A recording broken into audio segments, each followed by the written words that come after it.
Hey, what's up, everybody? Um, Glad you could join me. Looks like we got some folks already in the live chat waiting for the show to kick on off. I'm still just waiting on some folks to come on through and join me. I'm going to try to do a reaction for some discussions, debates that I had earlier this week, and we're going to check it out. One of the things I wanted to do was discuss the differences between theistic idealism and naturalistic idealism or analytical idealism. And so we were going to kind of discuss it. Hopefully here in a few minutes, I'm going to have a theist idealist join up with me. Mr. Biscuit Speaks. And then my guy, Alex K, is going to come on through, and we're going to kind of do a little reaction on two videos that I was in, like some live streams earlier this week. So yeah, I was going to go ahead and do that reaction as soon as everybody comes together. In the meantime, I'll go ahead and wait on them and maybe do some quick monologues and until they get going to kind of fill the space.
And good afternoon. We're back with the mirror point where reality is checking itself. So I've got some folks in the back, so we're going to bring them on forward and we're going to get this party started. All you guys in the live chat, if you got any questions, any comments, please let us know. So I'm going to bring to the stage Alex K and Brian. I see you there. How are you guys doing? Good, hey, what's good? What's good? Give me just a couple minutes to, but I'm here. Okay, no worries at all. It's all good. Cool.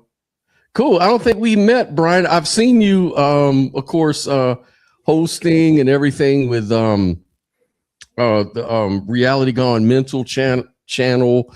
How are you doing today, sir? Good. Is this mic working? Can yes. you hear me? Okay, good. Yeah, no, I'm good. How are you? Good to meet you. Doing good. Nice to meet you too. And I come to find out me and Alex actually live in the same area. Yeah. He was mentioning that to me. Yeah. That's pretty amazing. Small world. That is really amazing. So I wanted to do two things today. One of the things I got the opportunity to call into Inspiring Philosophy. I don't know. Are you guys familiar with Inspiring Philosophy? A little bit, I think, but I'm not super familiar with it. Gotcha. So his name is Michael Jones, and he's a pretty popular Christian apologist, so to speak. Now, wasn't really aware of this, but he's actually a idealist, but he's a Christian. And I've seen him debate with folks like Lawrence Krauss and Matt Dillahunty and T Jump, Tom Jump, all of these other atheist speakers out there on the world of YouTube, on the YouTubes. And so, yeah, I got familiar. Then I saw here recently a debate he did with Richard Carrier, and that's kind of where he was sort of defending idealism. from a Christian point of view.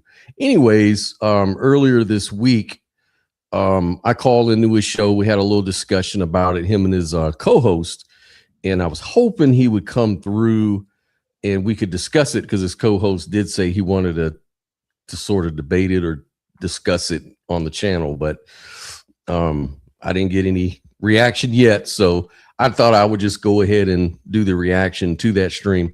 Then the other thing too is I debated just a little bit on the channel with my good friend Objective Ethics, who's sort of not necessarily a physicalist or materialist as he says, but somebody who discusses philosophy and things of that nature. He's not convinced about idealism at all, but he does have a panel of people that usually show up on his show.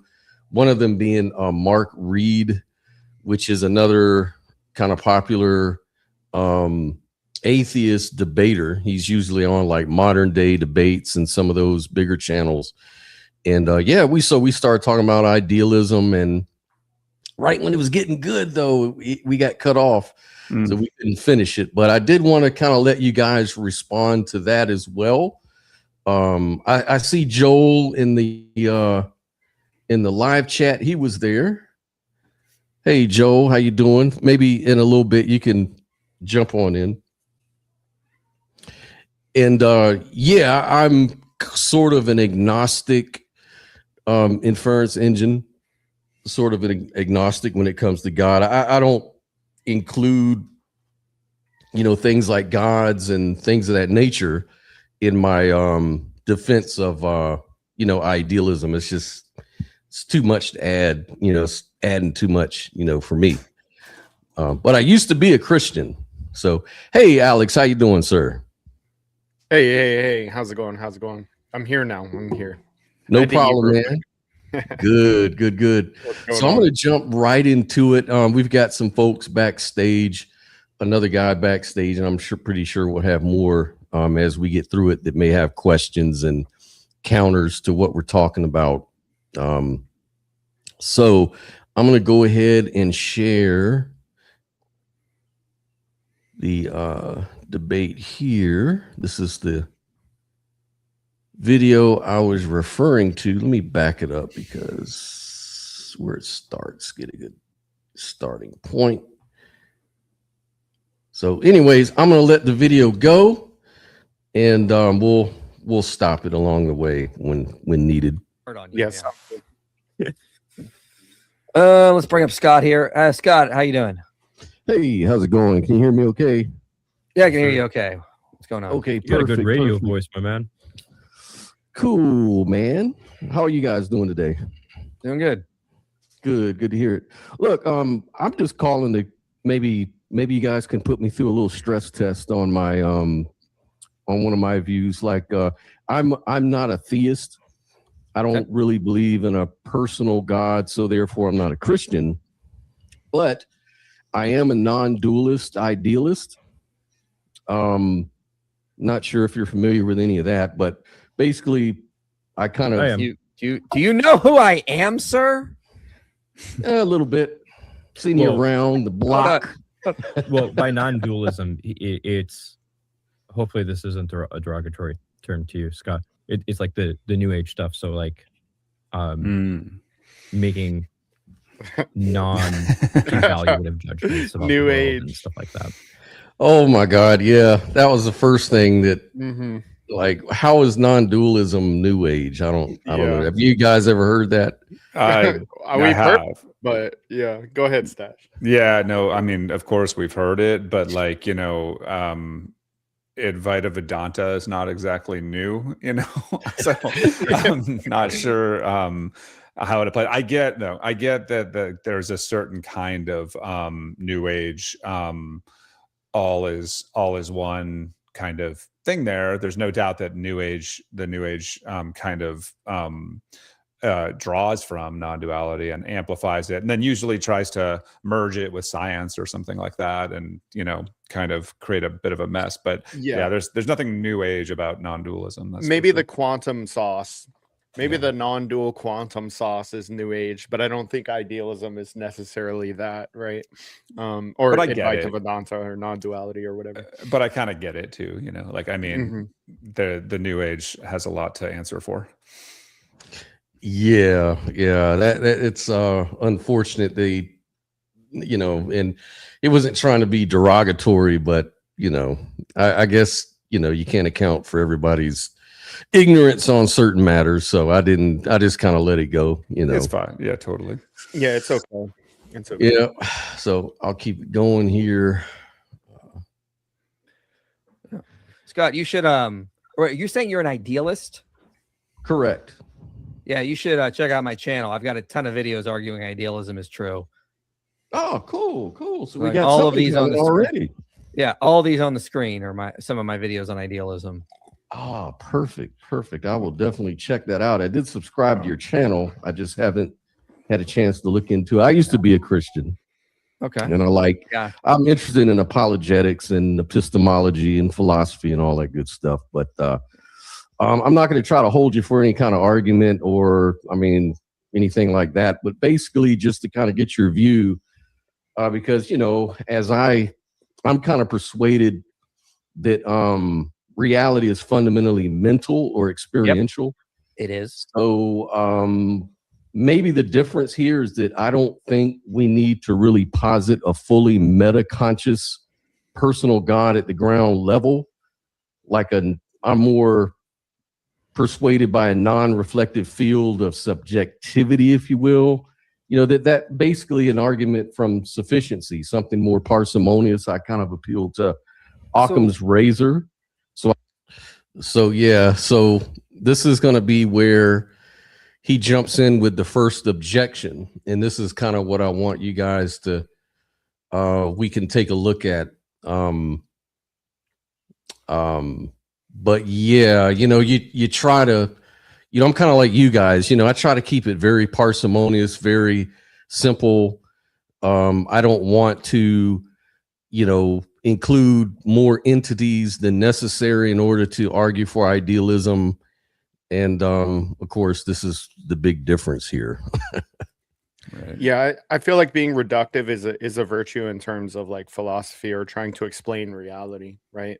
I think I would agree with you in that if it's like not necessary, if some entity or some property or something is not necessary to explain something else, then we probably just shouldn't postulate it. Right. Exactly.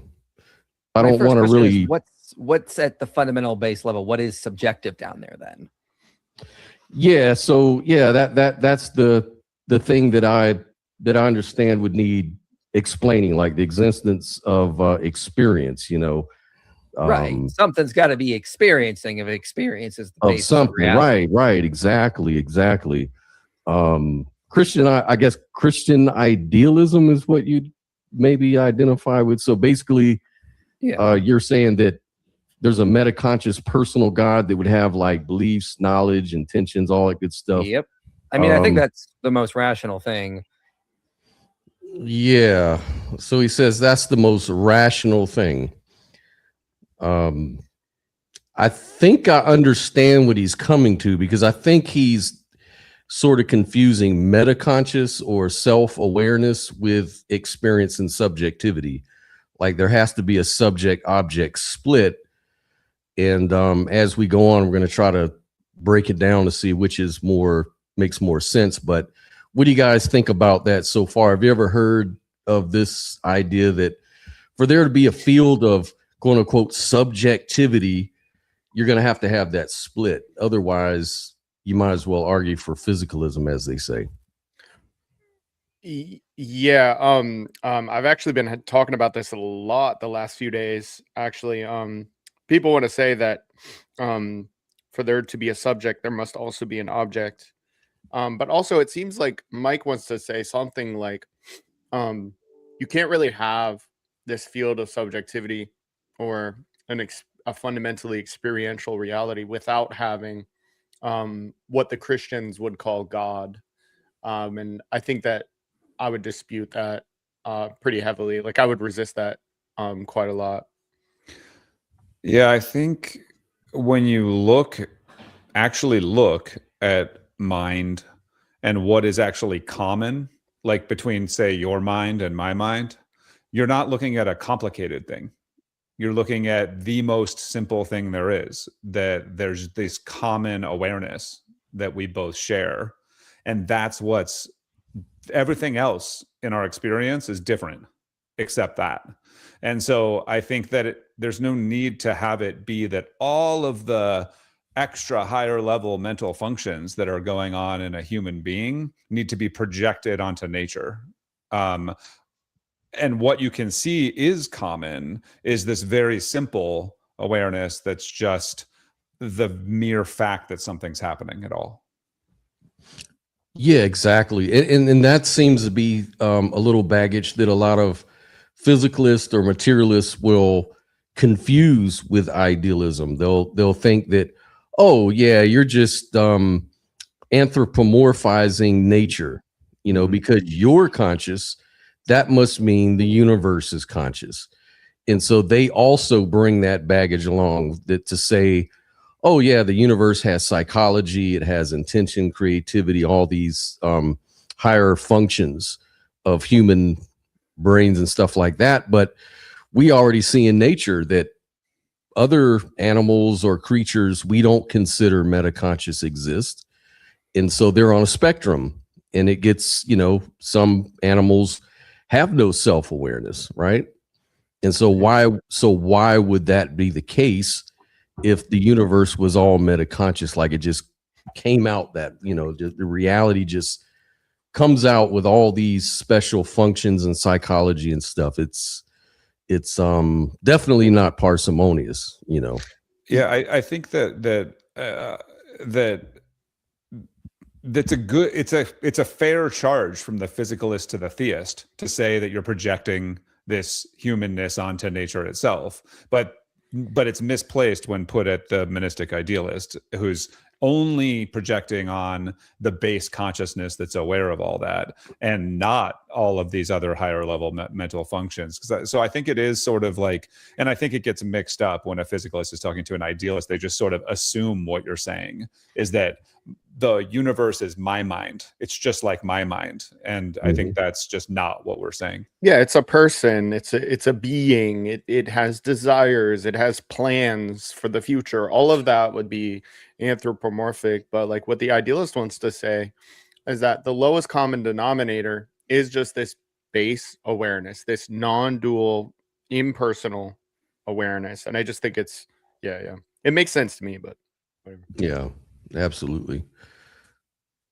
This is what boggles my mind when I read like Bernardo Kastrup. I'm like, if we're arguing that idealism is true, I mean, I don't see how you. Here's a good way to explain this. When I was getting my master's degree, I took a philosophy of mind course. We had to give a presentation, and so on anything we discussed in the course, anything we were interested in related to philosophy of mind. This was the seminar that I was taking, and I met with my professor, great guy, great professor, super intelligent. And I was like, I want to make a case for idealism. And so he's like, okay, yeah, explain to me your view. And so I started going, and he's like, wait a minute. I was just explaining basic idealism. And he's like, wait a minute. This is just traditional religiosity. Are you okay with that? I'm like, yeah, that's the point I'm trying to make. Right. It's like, if you're going to argue for idealism, I don't see how you get away from a theistic worldview because. Okay. Stop right there. Okay. Yeah. I want to speak on this. If you're going to argue from idealism, so Bernardo Kastrup, let's take him, for example. What he's trying to say there is that reality is constituted by, or just is, one universal, spatially unbound field of subjectivity. This is basic awareness. This is not metacognitive. It's not self-reflective. It just is what it is, right? And from that, we can derive an explanation that covers all the bases, that explains how a human mind can come to be, that in combination with like the sciences, I would say, can give an explanation of how things like human minds emerge, quote unquote, from that experiential substrate, without the need to posit any kind of really theistic properties of this thing. Like the only omni property that's like given in that is just omnipresence. right? There's no there's no need to like posit omnibenevolence. You know, I was talking to Stash about, or Brian, about this. His nickname is Stash on TikTok. That's why I always call him that. Plus, he's got the big, beautiful mustache going on, so it's great. But what was I saying? I was saying that we were just talking about this earlier, and there's a chance that maybe Brian wants to talk about it now, about how you can reinterpret these omni properties, but we don't even need to go there. We just don't need to posit them to explain anything. Like it, and it's certainly not the case that a universal, spatially unbound field of subjectivity entails theism, right? It just isn't the case. Yeah. To I think Mike's point here, when he's saying that the professor was like, this is just religiosity or whatever, however he phrased it. I get what he means in the sense that, because we hear this from physicalists a lot that we talk to, that they're like, hey, you sound religious.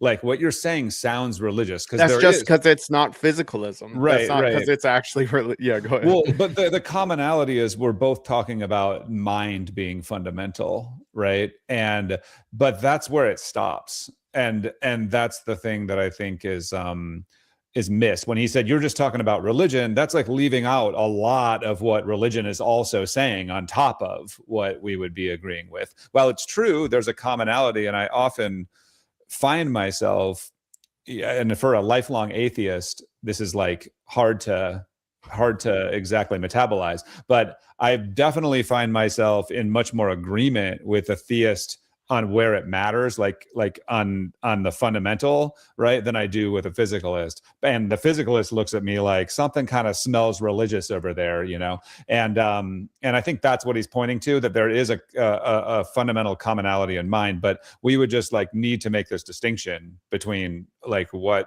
monistic idealism or non-dualism is and what, like, you know, this type of theism that it sounds like is being talked about here. And then really it's all of those other properties that are in a human mind, us saying, well, we don't necessarily project that onto nature, you know, in the same way.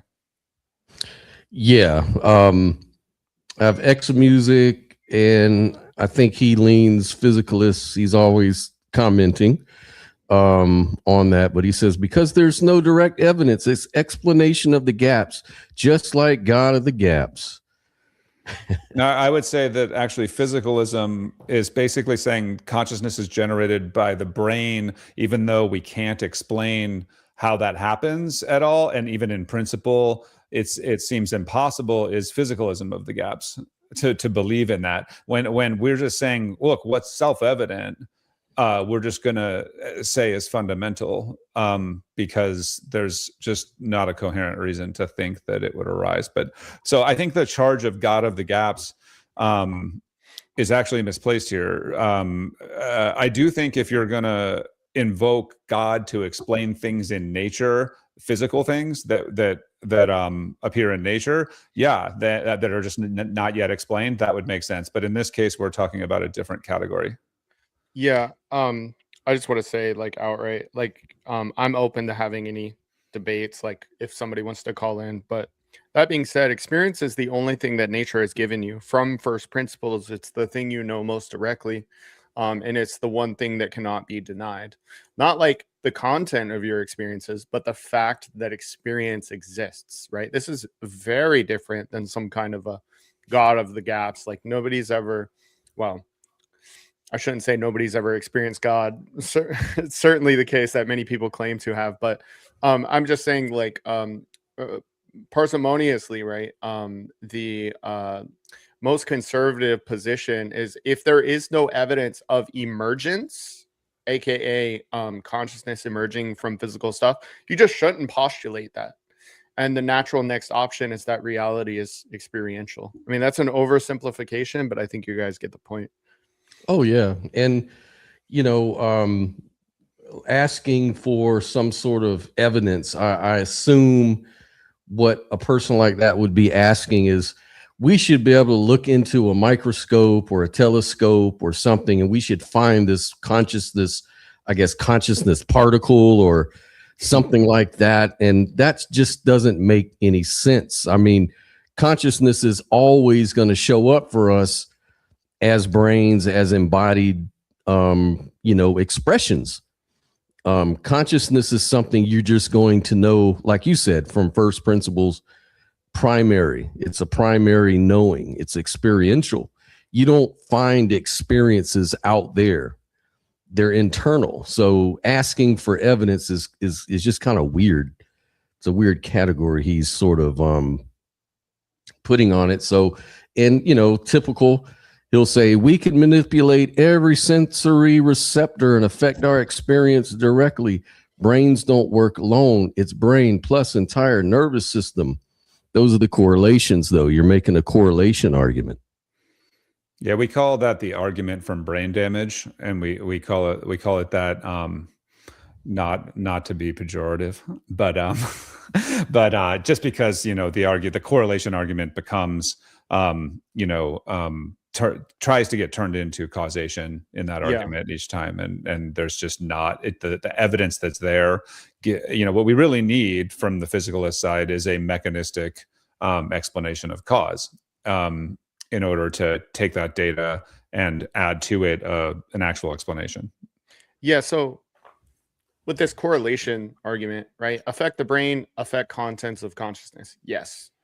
This is evidence of correlation. This evidence is also logically consistent with every single other position in the philosophy of mind, right? It's just the physicalist that wants to say correlation equals causation. And we just reject that conclusion, right? Because of the a priori conceptual issue with the view, namely that you cannot get a logical entailment from third-person objective physical processes to first-person experience. It's not something that you should take seriously because it's a category error. And so even though the empirical evidence is consistent with that view, it has massive conceptual issues that we can even get to the empirics because your view doesn't even get off the ground. Right. And so we should be looking at other options. That's right. And Joel says, I hope to hear someone point out that being most certain of something like consciousness doesn't logically point to it being ontologically fundamental. And Joel, you're more than welcome to call in. I know you usually do, and maybe you can engage directly on these. I need to go through the video to make sure we get through it. And then I want to open up the audience so we can have that discussion. So let me get going on that first. Seems like just flow there. Yeah, I get it. I do understand where you're coming from. It's just, I guess what I'm trying to avoid is explaining why a God has the specific, mental structures that he would have, like explaining why is God personal rather than impersonal. The problem of intention, psychology, divine hiddenness, problem of evil is really big here.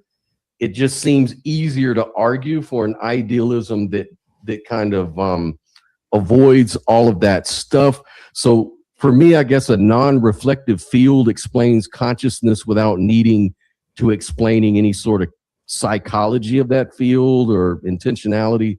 Well, I mean, I think that what you kind of brought up are just other issues. Like it's like, for example, if I were to say, like, if I was arguing with someone, like a young Earth creationist, and I say, look, we have a ton of evidence for evolution. And he goes, yeah, but what about, this aspect? Like, how do you explain how whales evolved? I'm like, well, hold on. That's another issue. That doesn't mean the evidence we don't have for evolution is wrong. It just means we haven't accounted for everything yet. And if we have an idealist reality that seems to be pointing to theism, we go, okay, we've got a great working theory, theistic idealism. Maybe we've not worked all the kinks out. I'm fine saying that, but that doesn't mean the evidence we have that leads us to there is wrong. Those are so, like, pretty big. You bring up things like problem of evil, divine hiddenness. I'll refer you to the channel where we've got videos on the problem of evil, videos on divine hiddenness as well. Yeah. So just a quick disclaimer here. I didn't go into holding them to too many arguments. I just wanted to kind of get their views first of all, and then at the end kind of invite them over to my show and see if we could actually do the unpacking at that point. So I'm just kind of letting them roll off with it. But what do you think so far with that last comment, comparing it to talking to a young Earth creationist? Well, I would just say, he said, idealism points to theism. I don't know that that's necessarily true, right? Like, I think that theism is certain forms of theism are compatible with idealism, but it's certainly not all forms, and it certainly isn't the case that idealism entails theism. You can be an atheistic idealist like me, and like I think Brian would probably describe himself, and maybe like Bernardo Kastrup as well. Yeah, at this point, I think I'm probably just repeating stuff that we've been saying so far. So, yeah, I would just add that that's exactly the comment that sort of struck me was since idealism points to theism, I was like, oh, I'm not so sure that it does. It's true that they both hold mind to be a fundamental aspect of reality, at least, if not the fundamental aspect of reality. So there's a compatibility there that I talked about before, which is why I find myself sort of having some more kinship with the theist who at least understands there's something transcendent and not just the physical world, in the fundamental, basis of things. But yeah, I'm not sure that all of it follows, like you say, Alex. It's just like beyond that, we're adding stuff now. And now we're going to have justification to add the stuff that isn't necessary for the explanation. Yeah, I would also say just one last comment. He goes, it's kind of pointing to theism, and maybe we haven't worked all the kinks out yet, but we're on our way. And I'm like, those are some pretty big kinks, dude. Like the problem of evil and the problem of divine hiddenness, those are some pretty big kinks, man. So I don't know. Anyway. Yeah, I agree. Okay. Well, I'll definitely take a look at it. And I guess let me ask you, like, because you had mentioned that you have to have something to be conscious of to have some sort of awareness. Like, what are you aware of? I guess my issue there is that there's a hidden assumption that maybe consciousness requires reflection, but reflection is something consciousness does, not necessarily what it is. Like, say, like animals and infants, for example, like they can experience without thinking about their experience, for example, right? Does that work, or how does that not work? So for animals specifically, that's what we're going to focus on? Yeah, because if you think about it, I'm kind of bottoming out to like the most simplest form of some kind of condition for any kind of experience or self-reflection to arise out of, right?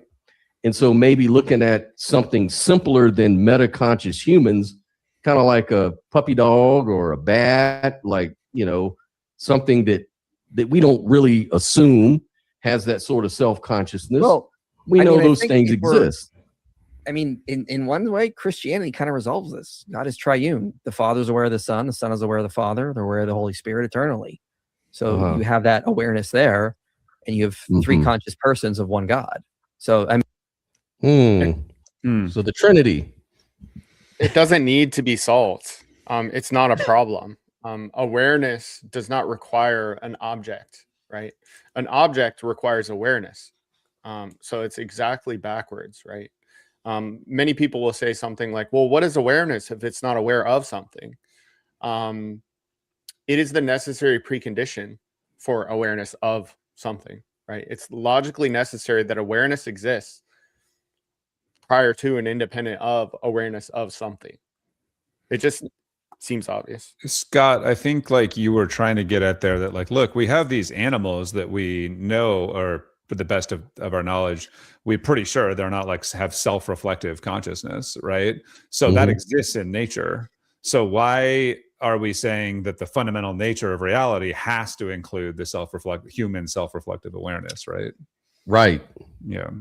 And so that's at one level. And then Alex, to your point, like what you're saying is another level is this assumption that consciousness needs its object to exist. In other words, that the analogy I like to use here is it's sort of like saying that the movie screen needs the movie in order to exist, when it seems obvious to me it's the other way around. And so that's a different level of like whether or not this fundamental field of subjectivity exists on its own right without any kind of objective experience, just as potential subjectivity. And also, I just want to say really quick, like, hopefully, Mike, I'm not coming off too harsh. I don't know if you'll see this video or not. I'm definitely willing to have a conversation, man. I don't want to talk about you like behind your back in a way that's like super distasteful. But yeah, I mean, I would also just kind of say this kind of just ignores like, I don't know, 5 or 10,000 years of Eastern philosophy. Speaking about like objectless consciousness, no self, this kind of thing, non-dual awareness and that kind of thing. So. But to be fair, I mean, also there's an obvious difference between monistic idealism and non-dualism and, classical theism, I think. So we're not like, we're just pointing out, this is that difference in view. Yeah. Exactly. That's why I wanted to have them come on the show so we could discuss it. I also don't like critiquing people behind their back or whatever, but they'll see the video. I'll probably call back in and double check with them. I gave them the links and all the good stuff. So hopefully that's the case. And X Music, maybe dogs or whatever was maybe a bad analogy, but I'm sure you'd agree that single cells or even multicellular simple organisms don't have self-awareness. Maybe that was a better example to use, but you get my point. It's that there's a spectrum of mind within nature. Yeah. So why apply the most complicated mind we know to the fundamental layer? It seems like unnecessarily complex. Right. It's just not needed. That complexity, that extra complexity, is just not needed to explain anything. Exactly. All right, let me keep on going. I mean, if that's an issue, boom, the Bible's right there. So do you have a video that kind of outlines how that actually solves that issue, or maybe possibly? No, I don't know. Not on that specifically, because it's not really something I've focused a lot on. What I focus mostly on when it comes to idealism is just arguing idealism is true. Because most of the people that I deal with are going to be like losers like Stan over here, who's a substance dualist, and just trying to convince him that I just defend idealism and dualism. See, I told you he's a loser. Like, he's defending substance dualism. It's weird. So, in a way, I kind of understand, because I feel like dualism is where you're going to derive all meaning and purpose and stuff like that. I mean, it is part of our experience. Well, that's why I'm a specifically. Hold on. And I misunderstood. He was talking about dualism as in philosophy of mind. I was looking at it more in the Eastern tradition of derive, the yin yang sort of ideal. But, yeah, I think you guys get into coming up here. I did watch a little bit of this prior. I think you guys get into the relative level versus the ultimate level kind of thing when it comes to, are we talking about, but we'll get to that, obviously. Right. Yeah. There's a disconnect right there. But by dualism, I'm talking about philosophy of mind, not dualism in terms of like what you're thinking about. Yin and yang. Dualism is just making a distinction between the material world and the mental world. And I follow the philosopher Keith Ward, who's an idealist. He coined the term dual aspect idealist. So in dual aspect idealism, you have consciousness and you would have information. So that solves that issue as well. You're a conscious agent who is aware of various forms of information, whether they're your thoughts, your experiences, your memories. So you have the dual aspect is there. It's just not substance dualism. Now that kind of reminds me a little bit of integrated information theory, where consciousness is taken as a fundamental, like just a given, and then where the integration of information is located, that's where the level of consciousness, I guess, measured as phi, is going to be present. Which, I wanted to kind of get into as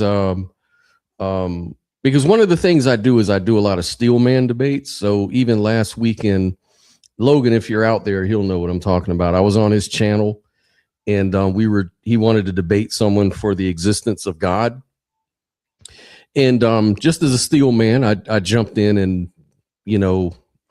pretty much represented Brahman and versus Atman, in the Eastern tradition. And we went through that whole thing. But yeah, so the source code, I guess, the only thing about dual aspect idealism, I don't know if you guys know this or not. I haven't had a chance to look at it. Is that where information is the source and then consciousness arises out of information? Or is it where consciousness or information arises out of the experience? I'm a little bit confused on that. I don't know. But if it's being called some form of idealism, it sounds like in a dual aspect idealism, it sounds like what they're might be trying to point to there is that it's consciousness, but it looks like information from a certain angle and looks like your first person experience from a different angle or something like that, similar to like a dual aspect monism. It just yeah, I don't know, to be honest with you. I'm not sure. Yeah, I think it might be. I mean, let me kind of check this real quick, but I think it might be something he's just more like using. I mean, there's obviously dual aspect monism, and I think that he's like using that as a kind of like just to get a point across that he's talking about the difference between consciousness and information here. But I think what it really sets up is the relative level versus the fundamental level, which is what I was talking about before, in that you're talking about, are we talking about, this often comes up in like the AI consciousness debate where we're talking about things that are conscious rather than things that appear in consciousness, and consciousness being something like rather than something a thing has, and I think that like at a relative level, you were talking about like phi, for instance, right? It's like sort of a judgment or putting a quantity to some ability for different types of experience, but it's not really like quantifying consciousness itself, because that would be not possible. So I think that like maybe it's more talking about the relative level here rather than the fundamental level. It seems like under a Castrupian idealism, IIT, now Stash might disagree with me on this, but could be in the future maybe useful as a sort of, I don't know, it feels gross to even say this, but a model of dissociation, or at least a marker of when dissociation is present. Because, under a Castrupian thesis, there's this universal field of subjectivity that modulates certain kinds of this modulation are called dissociative, like mental processes. And it seems like that is what IIT is like really talking about, not like consciousness simpliciter, Yeah, because I always think about the combination problem. Like, like I can see that, for example, I could see something maybe like, well, if consciousness sort of correlates with integrated information, and information can in principle be integrated across systems, like say a brain or something like that, then it's at least that's conceptually possible for like maybe distinct subjects to sort of contribute to a higher ordered unified subject like a brain. The key isn't combining subjects directly, but integrating the informational structure that underlies them. So like if consciousness is fundamental and tracks that integrated information, then, increasingly complex informational structure could possibly give rise to local minds like you were just talking about, and maybe potentially to a global unified subject, like a mind at large that maybe could eventually evolve into a metaconscious entity, maybe. I don't know. I think that under a Castrupian view, it wouldn't be that the integrated information is giving rise to anything. It would be that that's what certain mental processes look like from the outside when trying to be measured by IIT. They look like phi. So a dissociative mental process is what it is because it's doing whatever it's doing. And that's just a mental process that on the outside appears as a phi. I feel like it's more a measurement of what people like to call levels of consciousness. And what they mean by that is capacity for experience, Wakefulness. like different kinds of experience. Like, and I mean, I feel like almost like, because, you know, where it clashes to me with the Castrupian view is when Bernardo says something like dissociation looks like life, but then IIT kind of wants to apply a phi value to a non-living system. And that's where logic gate. Yeah, that's where I feel like there's a disconnect there. But maybe it's more like IIT is an analytic tool that you can apply to living systems, but to then estimate like some capacity for different types of experience or something like that. You know, it could also be the case, right? Because if Kastrup says something like, well, dissociation, a localized experiential boundary, a local point of view within the mind at large, always looks like biology. It could be the case that IIT comes out and says, yeah, the amount of integrated information available in some human-like biological system is so absurdly high compared to what it's possible to do with some silicone chip or combinations of silicone chip. It could be the case that it never plays out in such a way where IIT is saying, well, this computer has some localized experiential boundary because of the feedback loops that brains have and like carbon-based living systems have. You know what I'm trying to say there? Yeah, Serge? I want to move on from this because I think like from Mike here in the video wasn't really going this deep on this. I think it was more just like about he's trying to point out the relative level within monistic idealism where we can talk about separate things and points of object and subject that even though reality is non-dual, right? But like I think that one thing I do want to say about this, I mean, I asked Christoph Koch and Bernardo if Christoph Koch was talking about the phi value of a feedback of a couple of logic gates with a feedback loop, and I said Christoph thinks there's something it's like to be that system, that the couple of logic gates, and that does not to me comport with analytic idealism, which is talking about that if there's something it's like to be a thing, that's a dissociative alter, and that means it should look alive, you know? So like I think there is some kind of wedge there. Of course, Bernardo and Christoph aren't really interested in driving wedges between themselves at all, and I totally respect that too, because they're sort of fighting the good fight against reductive physicalism, and that's what's more important. But at any rate, I do think there's a nuance there. But to Mike's point here in the video, I think he's just pointing at that within non-dualism we can talk about like relative aspects of idealism in the sense of there's a relative level where duality is seemingly true. All right, gotcha. So like say in the Bible, I guess in Ecclesiastes, it talks about how, you know, body returns to dust, spirit returns to God. You know, how does that turn out to be non-dualistic? Well, I wouldn't say it necessarily is non-dualistic because you still have the information that makes up your physical body and the conscious agent. There's just a split from that information with the conscious agent. I see. Is that like a split at the relativistic level, or do you like, I guess what I'm getting at, you know, how a lot of folks talk about, you know, well, you know, at the quantum level, you've got, you don't have causation as such. You don't have time as such. You don't have, you know, there's no distinctions as such. But then at the relativistic level, you know, we have time, we have causation, we can talk about. Is that kind of what the scripture is pointing to? Is at the relativistic level, right? Or is that how you see it? Maybe. I mean, I would. Go ahead, Mike. Sorry. Oh yeah, I was gonna say because we're not conscious agents at the quantum level in that sense either. We are classical, and we are experiencing a classical world.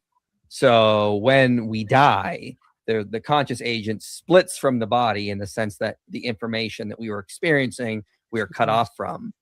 And that's what happens. But I wouldn't say that conscious agent goes away. I would say they continue with their memories, thoughts, personality, that kind of stuff.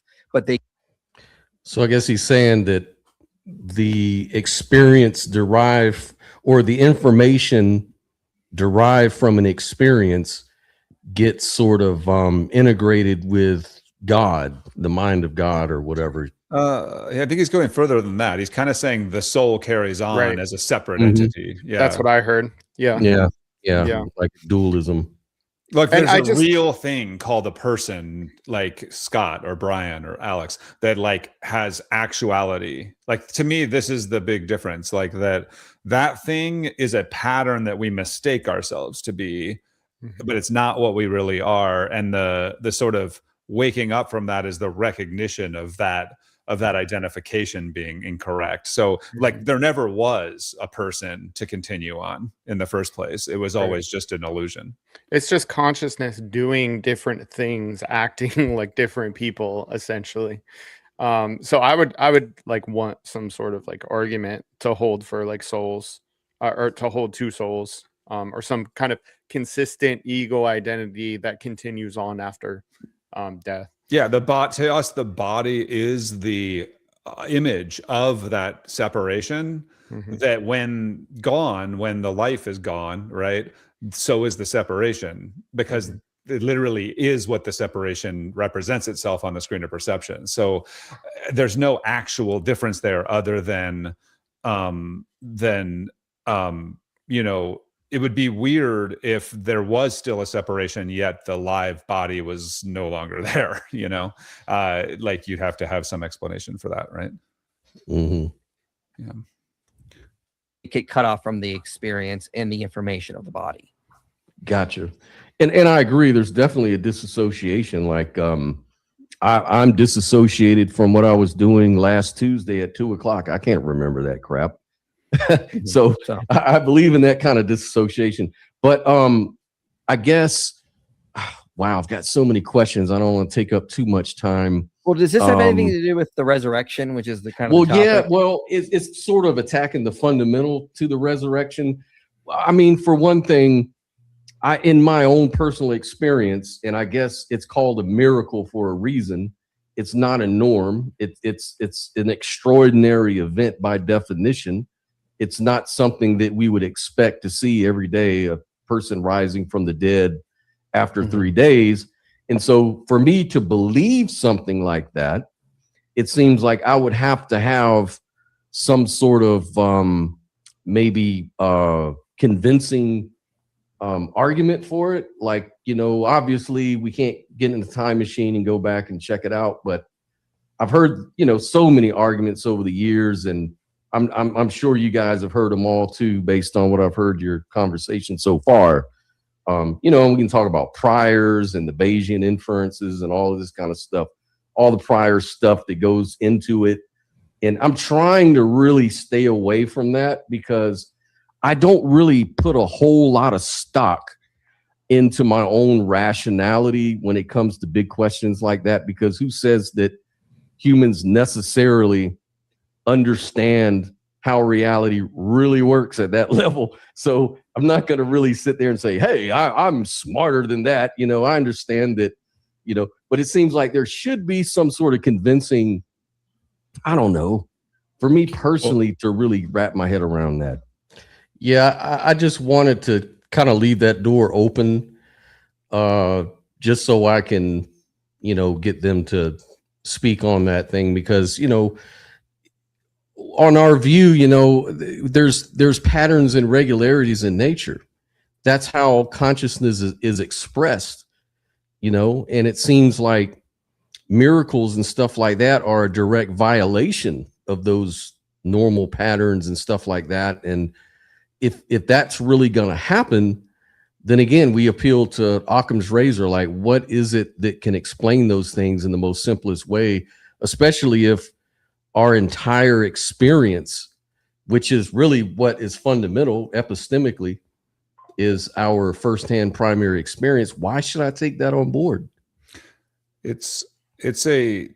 So I'm guessing that the topic of this chat you joined had to do with this question. Is that why this is coming up, like the resurrection in this context? Like you guys were talking about idealism and it sort of shifted to now we're going to talk about the historicity of the physical resurrection, or is it's that must have been the previous topic, right? Yeah. Okay. I see. Just to weigh in, just from my view, I think to argue about these sort of physical, literal interpretations of the story is to just totally miss the point the whole exercise. Like, to me, it's supposed to be allegorical and I mean, to me, it's like to take all the profundity out of it, to just have it be a body that resurrected, rather than, to me, an obvious instantiation of like death of the individual self identity and a resurrection into your divine essence, and to me, it's a myth that points to that. That's the important thing, and but that's obviously going to be a heretical view in Christianity for sure. Well, I was gonna go ahead, Alex. No, I was going to say the same thing. I'm a heretic as well, so it's okay. You're not alone. Maybe Scott here is also a heretic. But I think that the most parsimonious and least problematic interpretation of the Jesus situation is that it is meant to be allegorical in reference to ego death and rebirth or realization of oneness. I think that Jesus was crucified. Now the Christians are going to hate me for this, but Jesus was crucified at a place called Golgotha, which translates to the place of the skull. It has to do with like David and Goliath and all that. But it just seems really obvious to me that you can still, and it's still holy in the sense that it's spiritual, what it refers to. But I think when you take it literally, it just becomes very problematic. And I see no reason to take it literally in any way. And I just want to welcome Mr. Biscuit Speaks. He's our resident Christian mystic in the house. How you doing? I'm good. I'm good. Just listening, just taking it all in. You guys continue. I don't want to interrupt. Okay. Yeah. And I'm going to bring also Mike on stage as well. He wanted to jump in. How you doing, Mike? I'm doing all right. Good to see you, Scott. Good to meet everybody. Hey, what's going on? I am driving a truck today, and this phone is kind of set up more for me to be able to see the screen than for me to be able to be seen on the camera. So I'm kind of leaning in to introduce myself, but I'm gonna be back here in this position most of the time. Okay, I'll put you backstage so we don't hog up the screen. Feel free to listen, and if you want to say something, I'll bring you up. Just let me know, man. All right, so I'll keep on with the video. I don't know how you're gonna have this conversation without talking about the prior probability. Yeah. Right. Like it's just not gonna. You're not gonna become convinced if there is no prior probability. It's not like I'm assuming since you brought up Bayesianism, you know some of the language I'm using here now, right? But how are you going to get a posterior probability without a prior probability? Yeah. And I guess if I'm honest, I'll just say that it's not part of my experience. And I don't really have a motivation to believe in it anymore like I used to as a child. And, I know that's not a very rational maybe approach, or, just because we don't see it's honest. That sort of motivation. Yeah, bro. Look, this is one of the reasons I actually really love Bayesianism, is because you get to bring your background knowledge to the table. I get to bring my background knowledge to the table. We work together to have an upper and lower bound on the prior probability. And then we can go, great, given that, what does the data do? You know what I'm saying? Like, it's not a you versus my it's not a my prior versus your prior thing. It's when done correctly, I think it can be really collaborative. So, yeah, that's why I wanted to come on today, because I wanted to see how, what method can we use to actually figure out what priors should count and what priors shouldn't. Because if what he's saying is that it's not a competition on whose priors make the most strongest point, then what are we going to be talking about? Do you guys see that, or what are your thoughts? Mr. Biscuit Speaks, I haven't heard from you. You go ahead and speak on it first, because you're our Christian in the house. I really have no idea what's going on. I mean, I've seen Mike, before, Inspiring Philosophy. That's IP, right? Yep. I'm not sure, what positions they're arguing, or I just kind of got in this case, they're talking about the literal truth of the resurrection of Christ, like in a risen body, and putting Bayesian analysis, which is like a method of determining the probability it's true, to that fact, right? And like, so for me, yeah, it just kind of misses the point. Like I don't care agree about the question. Yeah. I agree. I'm with Brian so far. I think that Bayesian analysis can be useful in certain and I'm no Bayesian like professional by any means, but it's always the case that, to me at least, that the priors are somewhat arbitrary. And so like I don't know about a question like this, it just seems like a little abstract. Yeah, to me as a Christian, I just find it interesting. Jesus never made the belief in his resurrection a salvific issue. Now, I come from a Calvinist background, and Calvinists rely really, really heavily on the writing of Paul. And Paul definitely believed it was a salvific issue all over the place. He's like, if Christ be not resurrected, your faith is worthless, all that kind of stuff. But I just find it interesting that even in the resurrected narratives, when Jesus is teaching, he never says, hey, by the way, belief in this resurrection is going to be necessary for your salvation. And he's asked about salvation throughout his ministry. So, I mean, yeah, I agree with Brian. It's not really, putting a Bayesian probability on the resurrection is, it's something I don't understand. And so I kind of have to give them that. It's like, hey, this is above my pay grade. But that sounds like a kind of a strange question. Yeah, it's like sort of, can we calculate our way to faith or something? Yeah, right. Yeah. I'm willing to hear him out, though. Mm-hmm. Absolutely. I'm saying. Look, So, I mean, I'm with you. Yeah, it's not with it's not in my normal experience that people raise from the dead, right? But there's going to be other things that affect the prior probability still, right? Because if just saying something as simple as it doesn't happen frequently, I've never experienced it, stuff like that, right? Well, I'm sure you can think of tons of counterexamples to that line of reasoning, right? Like at that point, the first time events for anything could never be justified. Like, yeah, and usually, like imagine I just invented the spring, Scott, and a spring has never been sprung before, and I go up to you, Scott, and I go, okay, look, you know about the way the world works, all this other stuff, and I'm compressing this, you can see the tension building, and I go, what do you think the prior probability is that when I let go, it's going to do like spring stuff, right? Even though this has never happened before, right? You're going to be like, yeah, that's really high. Right. Yeah, but I'm not sure that works because we can measure things. We can constantly see springs. Which one of these guys is arguing? Because I believe Mike is going to believe in a literal resurrection. Is that correct? I think both of them, probably. Both of them, yeah.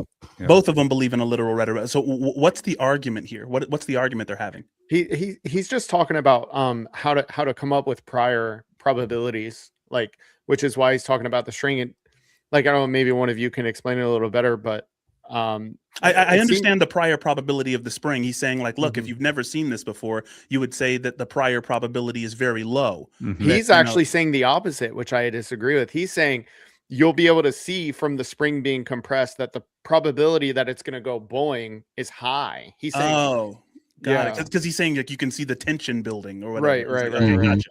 I actually disagree with that. If it's never happened before, then I wouldn't know what I was looking at. Right. Like, I don't know. Yeah. Dude. Like the only reason we say that there's tension there is because we prior. Know. Yeah, exactly. We know that it springs out. Yeah. For sure.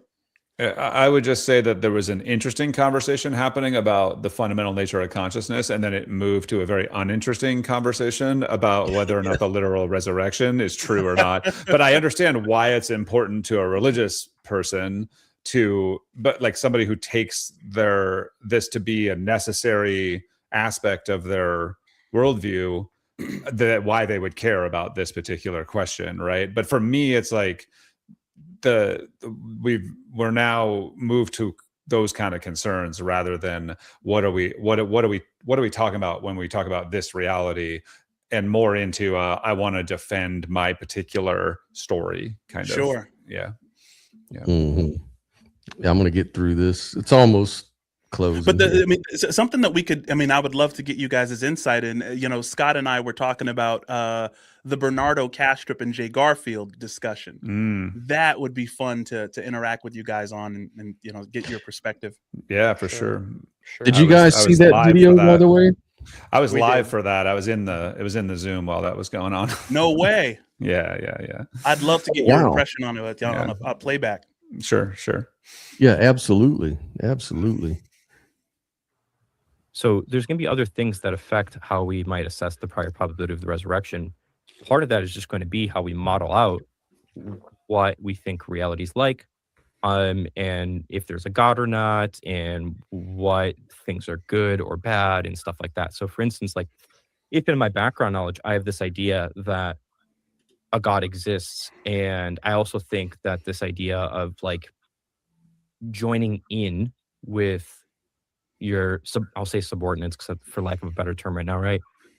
Joining in with their experience is a good thing, worthwhile thing, much like a lieutenant joining in with his crew in a house fire, if in the fire department or something like that, right? I might predict that given theism and this one little truth came about like what's good and bad, that God would become incarnate, right? And that's going to raise like the probability of God becoming incarnate then, and I would argue something like a resurrection happening. And there's more things that we can kind of build upon this, but all I'm trying to do right now is just kind of show like there's a structure of reasoning you can employ that I think shows that the prior is not going to be that low. And I think you can also point to like modern day miracle accounts that I think are pretty strong. All right, so this is the last thing on this video I wanted to just address. He's going to go in and show a video of a situation of a modern day quote unquote miracle or healing. And, you know, and I went, you know, and I didn't really speak on it too much. I had a few rebuttals to that. Like, I think it's just a leap in logic to say, if you don't understand how something happened, therefore it must be supernatural or something like that. Like, you know, I could have went there, but I just wanted to let them get it out. And then I wanted to give them the benefit of the doubt. And I went back and I looked at this situation. I'm going to let them play this video and just let you guys know I did check it out. And can I make a go comment right ahead, on, please? his like line of reasoning just now on the priors. It's interesting because what he was saying essentially is, look, given that theism is true, the prior probability of a resurrection or God becoming incarnate is like somewhat high. And it's like, yeah. If theism is true, then you might expect something like an incarnate and then a death and resurrection. But I think, Scott, what you were trying to ask him is like, look, if I'm not a theist, right, what would be a good reason to hold to or to believe in the literal resurrection, right? I don't think it addresses that. Right. Show that the prior probability for like miracles in general is not going to be too low. Modern day miracles? What are you referring to?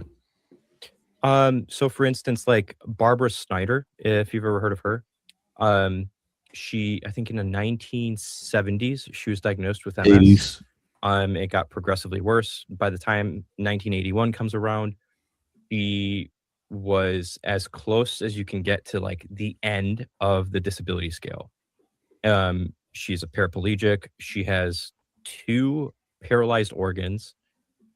She's wheelchair bound. She's blind. All this stuff. Okay. And this is 16 years later. Eventually, as a last ditch effort, and she's in hospice, mind you. I got a better idea. Why don't you just want to play your video? It's not out yet. Yeah. In bed, she hears a voice, minimum disability level, and placed her on hospice care.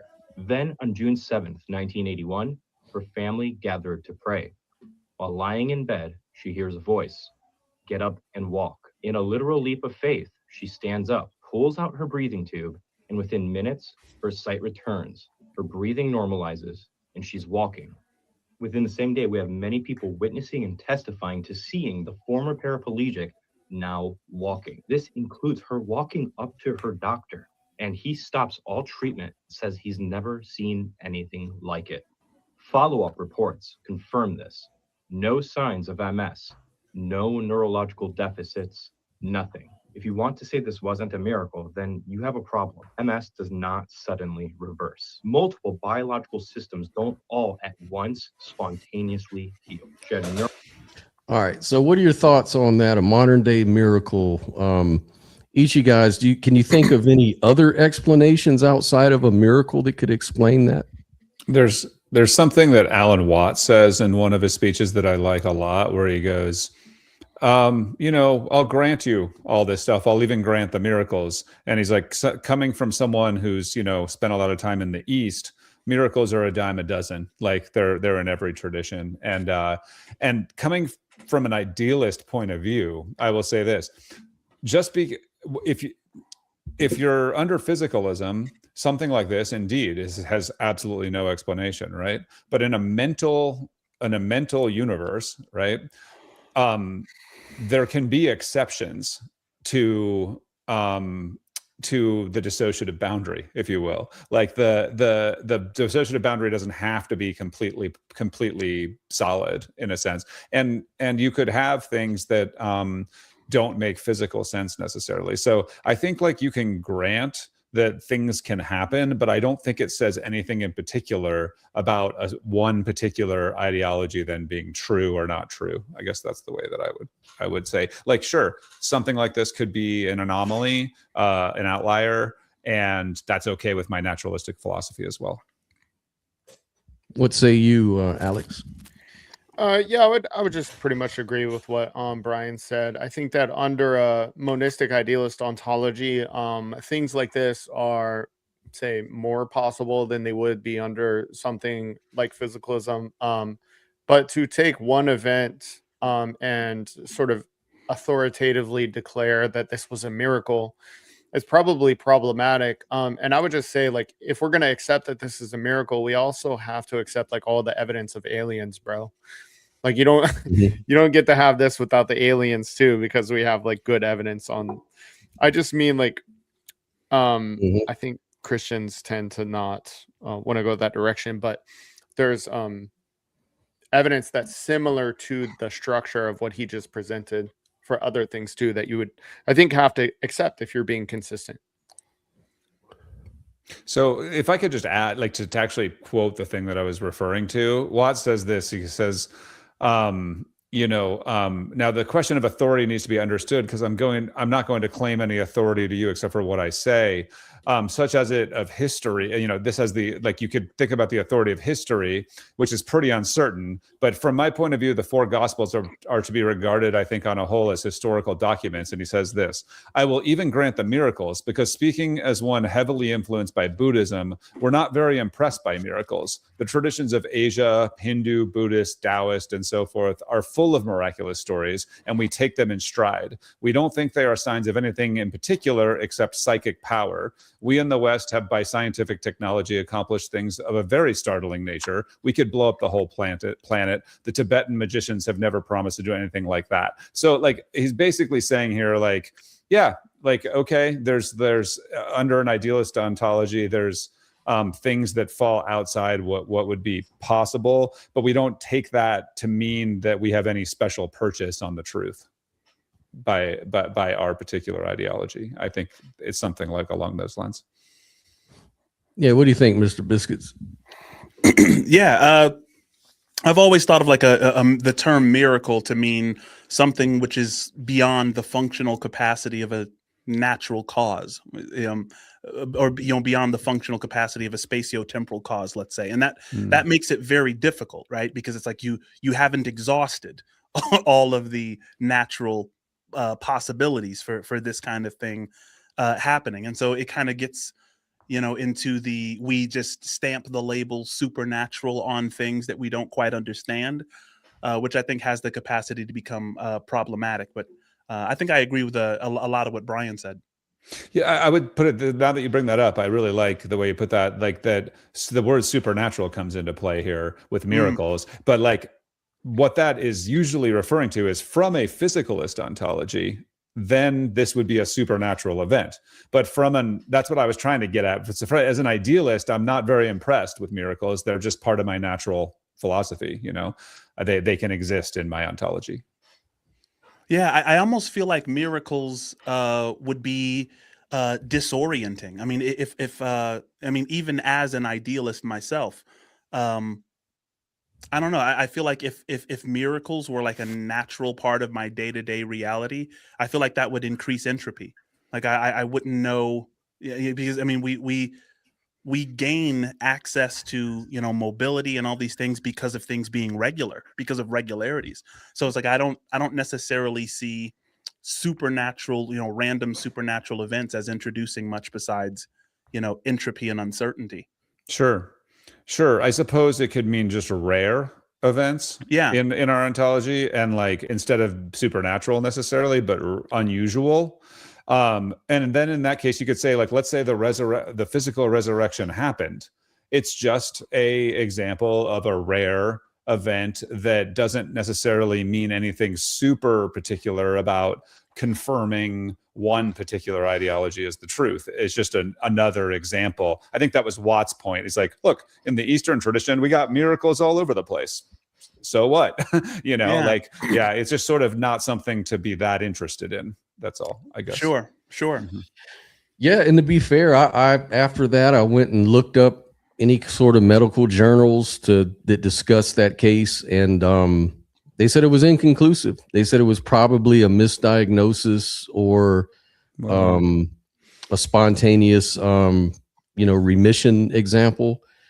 And there's other examples. And then along in the video, he kind of downplayed when I said, well, what if a Mormon or say a Hindu or someone of another religion were to speak on miracles? Oh, those are just anecdotal.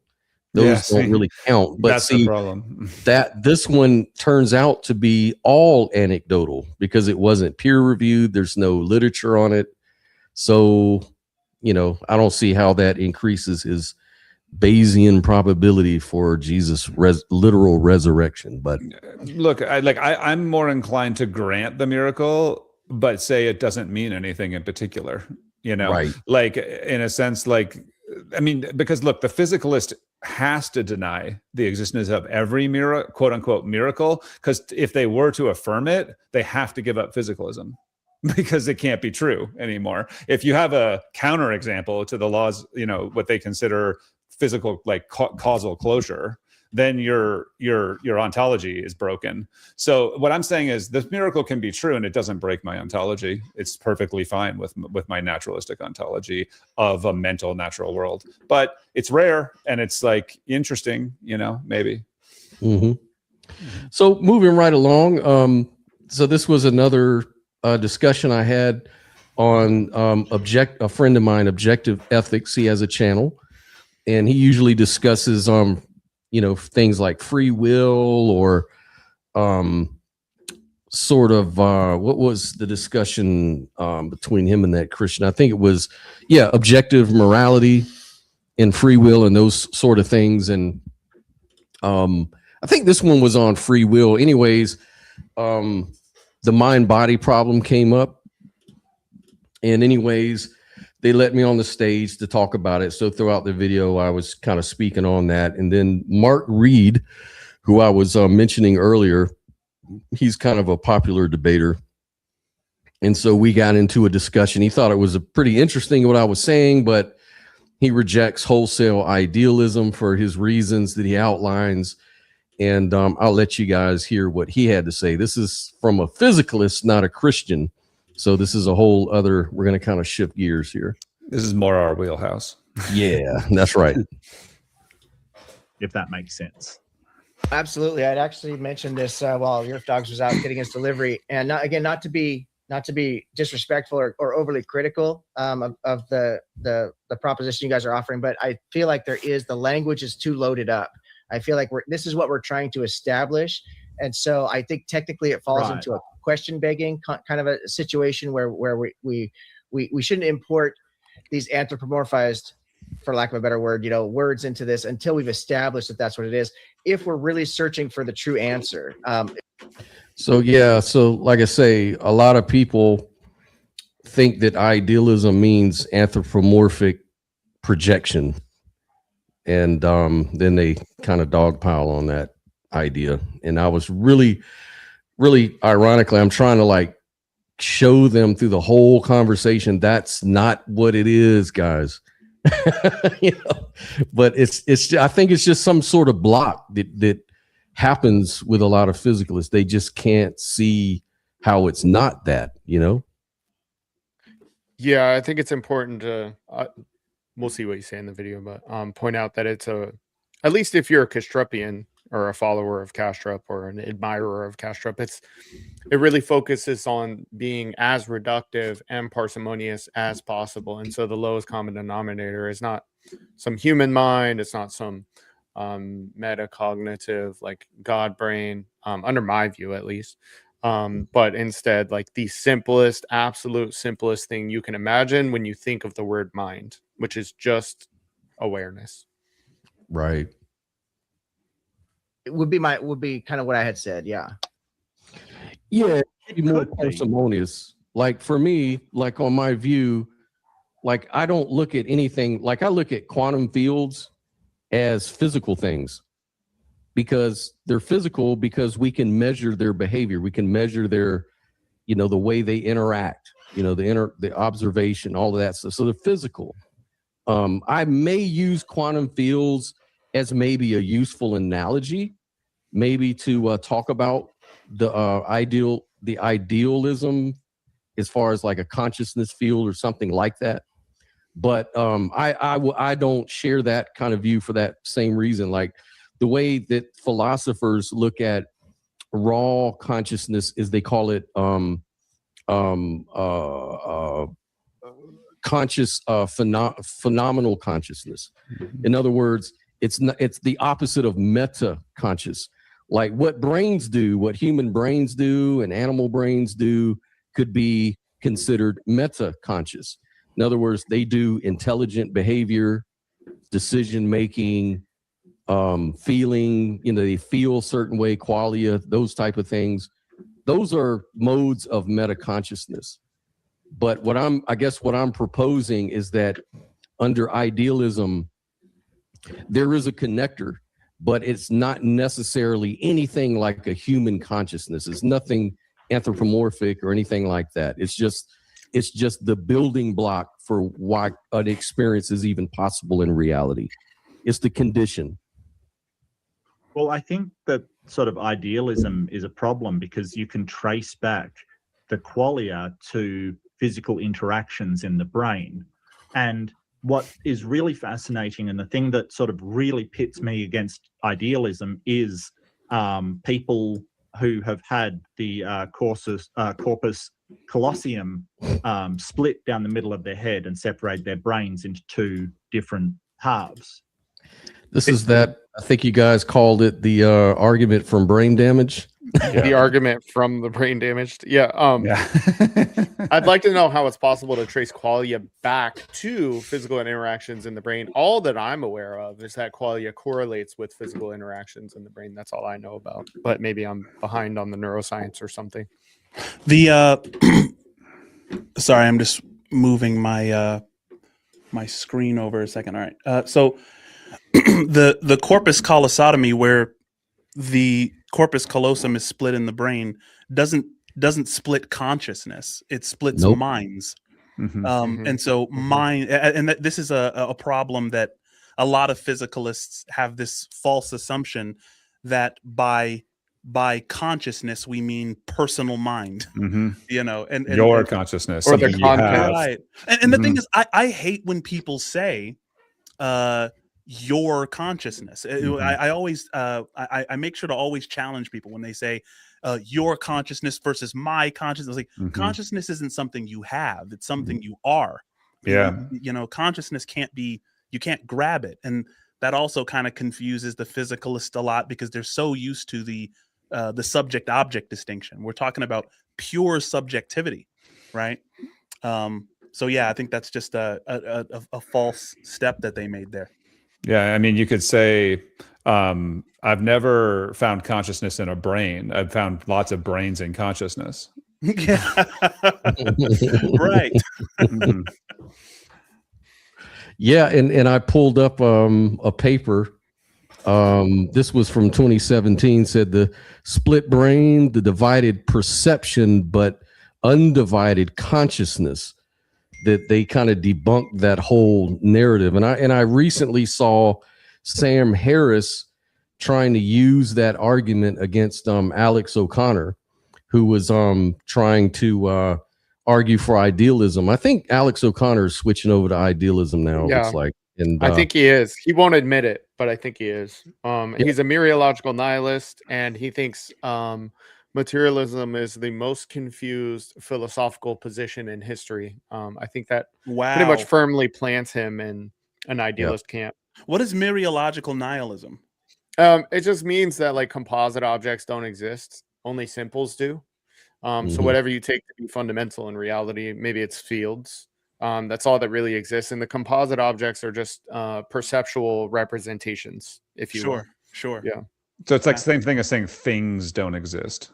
Like there's no thing. This is also why you're not a thing. You know, Rupert Spira says it this way. He goes, look, like he's talking about Thomas Nagel, you know, what it's like to be a bat. And he says, look, a bat isn't conscious. A dog isn't conscious. You're not conscious. Only consciousness is conscious.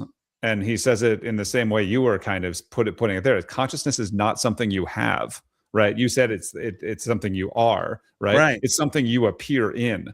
It's this you that's like the separate you appears in consciousness, but everything is made of consciousness. Yeah, is the way to put it, right? And we're modally confused. It's like the story of Siddhartha Gautama, as Rupert Spira puts it. I love Rupert Spira's phenomenology. The way he kind of puts that is the palace of Siddhartha Gautama represented modal confusion when he was in the palace. And the confusion is the being mode and the having mode. In order to be, I have to have. And like so many materialists and physicalists are so, you know, confused. I was like, in order to be this, I have to have that. And we see it in society. In order to be mature, I have to have a car. In order to be in love, I have to have sex. Or in order to be this, I have to, you know, and just pure being is something that it's like, it's a fight to get there. You know what I mean? That's because the I that they're referring to, and the I that has to get, is taken for granted to be real. Right. Man, it's so crazy to have you know, so many people at the same time who agree on this. You know, yeah, it's a treat. At least we can find each other. But I don't know that there's so many people, but we're much better at finding each other now. I think it's growing. It's definitely growing. Is Christoph Koch like fully idealist now? Oh no, but he had his experience, and he's definitely not a physicalist anymore, but he's just not sure. He's in between. He's on the path, put it that way. Because I know he's interacted with Bernardo a lot, and I like integrated information theory. Yeah, I asked him, because there's this group Bernardo has that you can join, and I belong to it. And so I had an opportunity to ask Christoph and Bernardo a question one day in their live, on their meeting. And I asked him if physicalism acts like a religion, in the sense that, you know, I don't know if you remember, but when Christoph Koch's IIT was like, people wrote like this letter of concern that this is like a pseudoscientific theory, and it was like a big controversy within neuroscience. And I said, look, is that like you being called a heretic by the Christian church?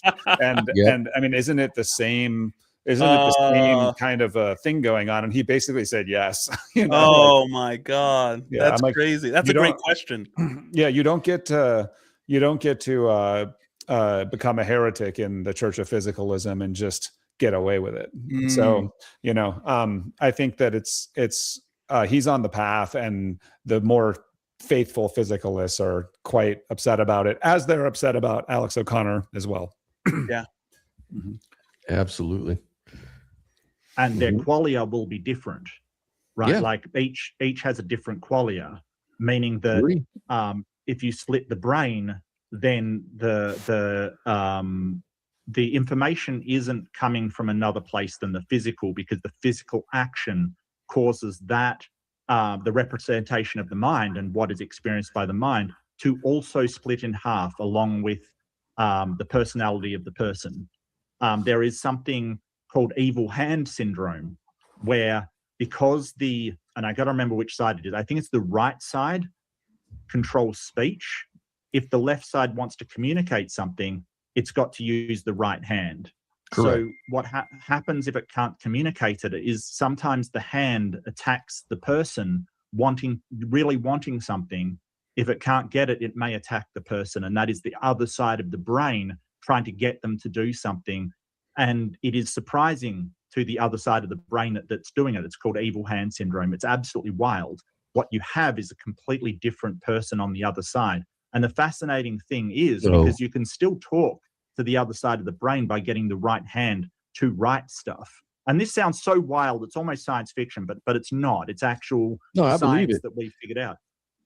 One side can be a theist and the other can be an atheist. Correct. Like they can both believe completely different things. So the problem I have with idealism and that knowledge comes from what is in the mind and these idealized concepts is that they seem to be based in the physical, that our ideas, the abstractions that we come up with, seem to be stored and based in the physical brain.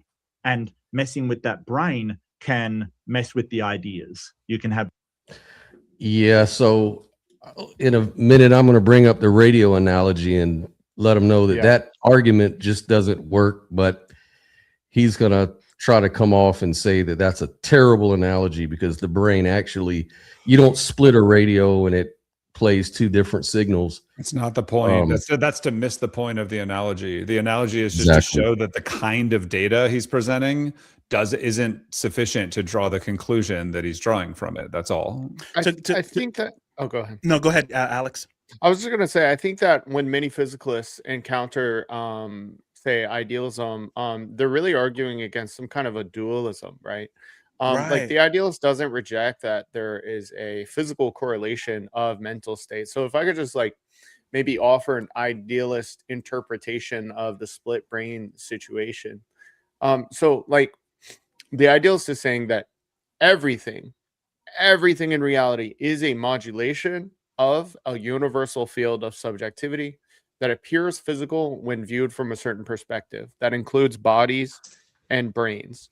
So Alex K's mind appears, it's a mental process, but it appears as a brain and a corpus callosum, right? And so it follows that when you cut that, everything is just made up of consciousness. And so when you cut what you call the corpus callosum, what looks like a squishy piece of meat that connects my two hemispheres, right? That it follows that there will be some kind of disconnection because you're literally cutting my mind in half because it's my mind looking like a brain. So that evidence is fully consistent with an idealist thesis. And just to add on to what Alex is saying there, right? It's like, it seems that Mark thinks that he's attacked the idealist perspective because he's been able to split a persona. He says there's two different persons, right? But we don't believe that what is fundamental is a persona. You know what I mean? Like Alan Watts always says, and Brian brought up Alan Watts. Alan Watts talks about how persona was the Greek word for a mask, right? This is a mask that you're wearing. It isn't what's fundamental or what's true. So of course, if you split my persona and you find an atheist persona over here and a theist persona over here, that gives gravity and weight to my point that all personas are arbitrary in the first place. That what's fundamental is this conscious being. By being, I mean isness. That doesn't care about any of my manifest personas. Yeah, that's a great point too. But also what Alex is saying is like, we can take the same data and say, well, yeah, I didn't split your corpus callosum. I split your mind into two. And that looks like a corpus callosum being split because that's how that represents on the screen of perception. It represents as that. And so what if I were to say, because of that data, my argument from brain damage confirms idealism? Yeah. Like why not? I can just claim the same data and say, well, that I mean, I wouldn't because I'm not not going to be silly and say that the empirical, all it's saying here is both ontologies are empirically adequate on this piece of data, and it doesn't discriminate between them whatsoever. Yeah, to say it even a different way, the mental process, which is what we call Alex K's mind, looks like a brain, and the mental process that connects the two mind hemispheres looks like a corpus callosum. It's made of mentation. The corpus callosum is made of mentation. So when you sever that mental process, you change the way the mind behaves. It just follows naturally. Yeah, even the knife you cut it with is a mental process interacting with your mind, which is the mental process represented by your brain, in a way that results in that mind being split into two personalities. Yeah, he's just arguing for some underdetermined principle, Right. And guys, but before we continue, like, because I have so many idealists in one spot, and I don't know when that's going to happen again. What do you guys think about the whole? I guess it's a sunken cost fallacy for materialists that want to hang on, because I believe materialism has done damage. Right? It's like we have like. We medicate emotions, and destroy people's minds and bodies over this false assumption that what's fundamental is physical, and it's all just little bits that come together and make. We've done a lot of damage with the to your psychological, structure and everything. And so, what do you think about the idea that a lot of people are hanging on because they don't want to necessarily confront that this truth was right under our noses, and the amount of damage we had done resisting it? The woo is trying to get in the door back here. So it's like we have to hold the line. No, yeah. I mean, as far as the motivations go, look, religions die hard. If you have your whole identity wrapped up in an ideology, to give it up is to give up your self identity, right? And I think that I give people credit. I think they believe what they believe. They think it's true, and it recognizes the limitation of your power. Like, let's say that you're a psychiatrist or a scientist, right? And you think that reality is physical. Well, then you are really decoding the nature of reality with your work, right? And if somebody tells you, you're more like the IT department of the company, you don't run the company.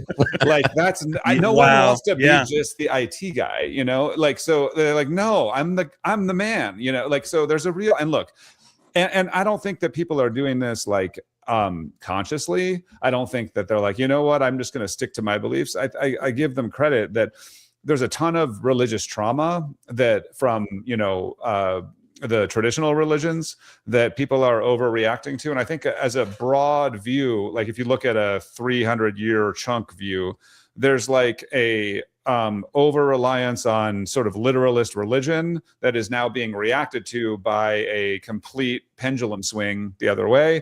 And it's natural and normal. But yeah, I don't think things like this, like assumptions that are taken on sort of faith-based beliefs, are given up easily ever. I think it's just not how things work. Yeah, that's exactly right. That's good. Well, and to your point, who get brain damage, they have delusions. You can have people that are on drugs have, similar delusions. It does not seem to be the way to knowledge to go through the abstractions that humans come up with in the mind. That's a common objection, very common. And I talk to people every weekend about this.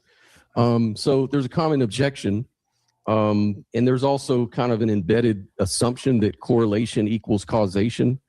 And in logic, that doesn't really work. So even though I don't believe this, now I'm going to use the radio analogy. And I'm not saying that the human brain is anything like a radio. That's not what I'm trying to say. But the argument fails on inconsistency reasons, because we have the privilege now of knowing, unlike, say, a native on some isolated island, that suppose you dropped off a radio or say like an iPhone on an island to someone who's never seen an iPhone or a radio or anything. And he hears music coming out of your phone or your radio. And he goes and he investigates. And he opens the phone up, he takes the battery out. Oh, so if you just change something in the phone or the radio, it will disrupt the quality of the music. Maybe you break a speaker or something, it changes the quality. Therefore, we can validly sort of infer that radios cause Michael Jackson music, right? But we have we know that argument doesn't work because we have the benefit of knowing that radios don't broadcast music, they're just receivers. And so if we damage the radio or the phone, it's going to disrupt the quality of the music, if not turn it all the way off. So like your example of like the split brain and all of these things, all of that is true. And I agree with every bit of it. You don't even have to use an extreme example like that. You could just say drinking beer. If you drink enough beer or enough alcohol, you're going to disrupt your quality of experience. If you cut your head off, you're no longer going to be conscious because you're going to be dead. But none of that is a defeater for idealism, because I think a lot of people, they don't understand what idealism is saying. See, they smuggle in this sort of dualistic sort of story, and they sort of look at it like similar to the baggage that was brought in from Western religion. Yeah, and I've been parroting that throughout. The video went on for like 3-4 hours, and I was there. It's like it's just lost on people. I don't. Does he immediately go to, well, the brain's nothing like a radio. Where's the signal? Right. Does he do that? Yeah. It's soul crushing from the number of times that I've had. Like you started it out with, I'm not saying the brain is like a radio, Right. Yeah. Right. Yeah. Let's hear what he says. They're lost. Yep. Yeah, if he goes there, it's like a subtle burdenship, but I'll be quiet. You can play it. To say that we have a soul that floats off the brain, that sort of interacts with the physical body. See, on idealism, there is none of that dualism at work. It's a very non-dualistic sort of thing. So that's not really addressing idealism directly at all. That an idealist would just agree with you. Well, it depends on what sort of flavor of idealism you're subscribed to. There's certainly dualists that are idealists, and they're definitely a case to be made. But the radio analogy fails in the case of split brain patients, because when you do split a radio in half, it doesn't work by developing itself into two separate radios. Yeah, that's because we said at the beginning, the brain is not saying the brain is like a radio. That's not the point of the analogy. So it does fail to describe what he's bringing up there, but it doesn't fail in your intention of bringing it up, which is to say that the data does not bear on the ontological question at all. It's just, it's totally agnostic to it. A problem that I experience a lot talking to physicalists is that they jump from a naive realism. Like they jump into naive realism sometimes, and then they jump back out of it when you kind of try to kind of pin them on that. It's like, when you ask, okay, it's like the brain is something I have, right? Not something I am. It's an organ I have. And they're like, yeah, it's something I have. And it's like, okay, well, I mean, what color is it? Let's say it's pink, it's red. What texture is it? It's like, that all of those are just mental objects, right? They're not, and then and then they'll jump out of the naive realism, and then they'll jump back into it when you're not discussing the brain as an object. Taxi cab fallacy. Yeah. The funniest thing is when you tell them, look, like all these things out in the world, like your view is that all of that only exists in between your skull plates. Like all the colors and qualities and all the kind of church over there that you're looking at, that doesn't exist out there as a church. The church only exists in your head. That's what your view is. And they're like, no, that's your view, Mr. Idealist, According to materialism, everything is generated in your brain, including the image of the brain, Mhm. including what you call the brain. Yeah. Yeah. Very hard, but they'll just be like, no. I'm not saying that stupid stuff. And it's like, yes, you're saying that stupid stuff, and that's why we're attacking it, to some extent. But it's yeah, I get your point that it's like there's a jumping around, and another jumping, like Alex said here, is to dualism. Is like there's this idea that well, now we're talking about whether or not the physical brain generates the mental thing, and you go, well, wait a minute, I thought you were a monistic physicalist, so everything's just the physical stuff, right? There's no other thing. But they're like, oh yeah, so a dualism slips into the conversation there as well, Yeah, taxi cab fallacy. I wonder because David Hume said reason is and ought to be a slave of the passions, right? And is useless toward any other aim. And I wonder sometimes, just because I do believe that idealism it's a better life to live. It's a more beautiful thing to believe. And so I wonder sometimes when physicalists are like swinging at it, what the passion is underneath their reasoning. Like what exactly are they attempting to protect? The ego wants to be in charge, man. It wants to live. It wants to be the separate self. It can figure it all out. Just don't take away my control. That's what that is. So it may just be an ego thing. I mean, it's not just. I mean, that's not a just, right? That's for everybody's challenge is to. It's very difficult for the separate self to admit that it's just an illusion, right? And like, I think that there's a real sense that like that part wants to figure everything out and be the master, not the servant. You know what I mean? And so it's like, no, I want to stay in this role where I control everything, Yep. Yeah. They're also the brave ones, quote unquote. The ones that can confront reality and all of its nothingness and all of its random doesn't care about me. They're proud of that. Very proud of that. Yeah, I get your point though, Mr. Biscuit, when you're saying like, hey, you're fighting against something that you should want to be true, right? Like you should want it to be that like that we're actually not this like separate pile of atoms, but we are this greater consciousness. But like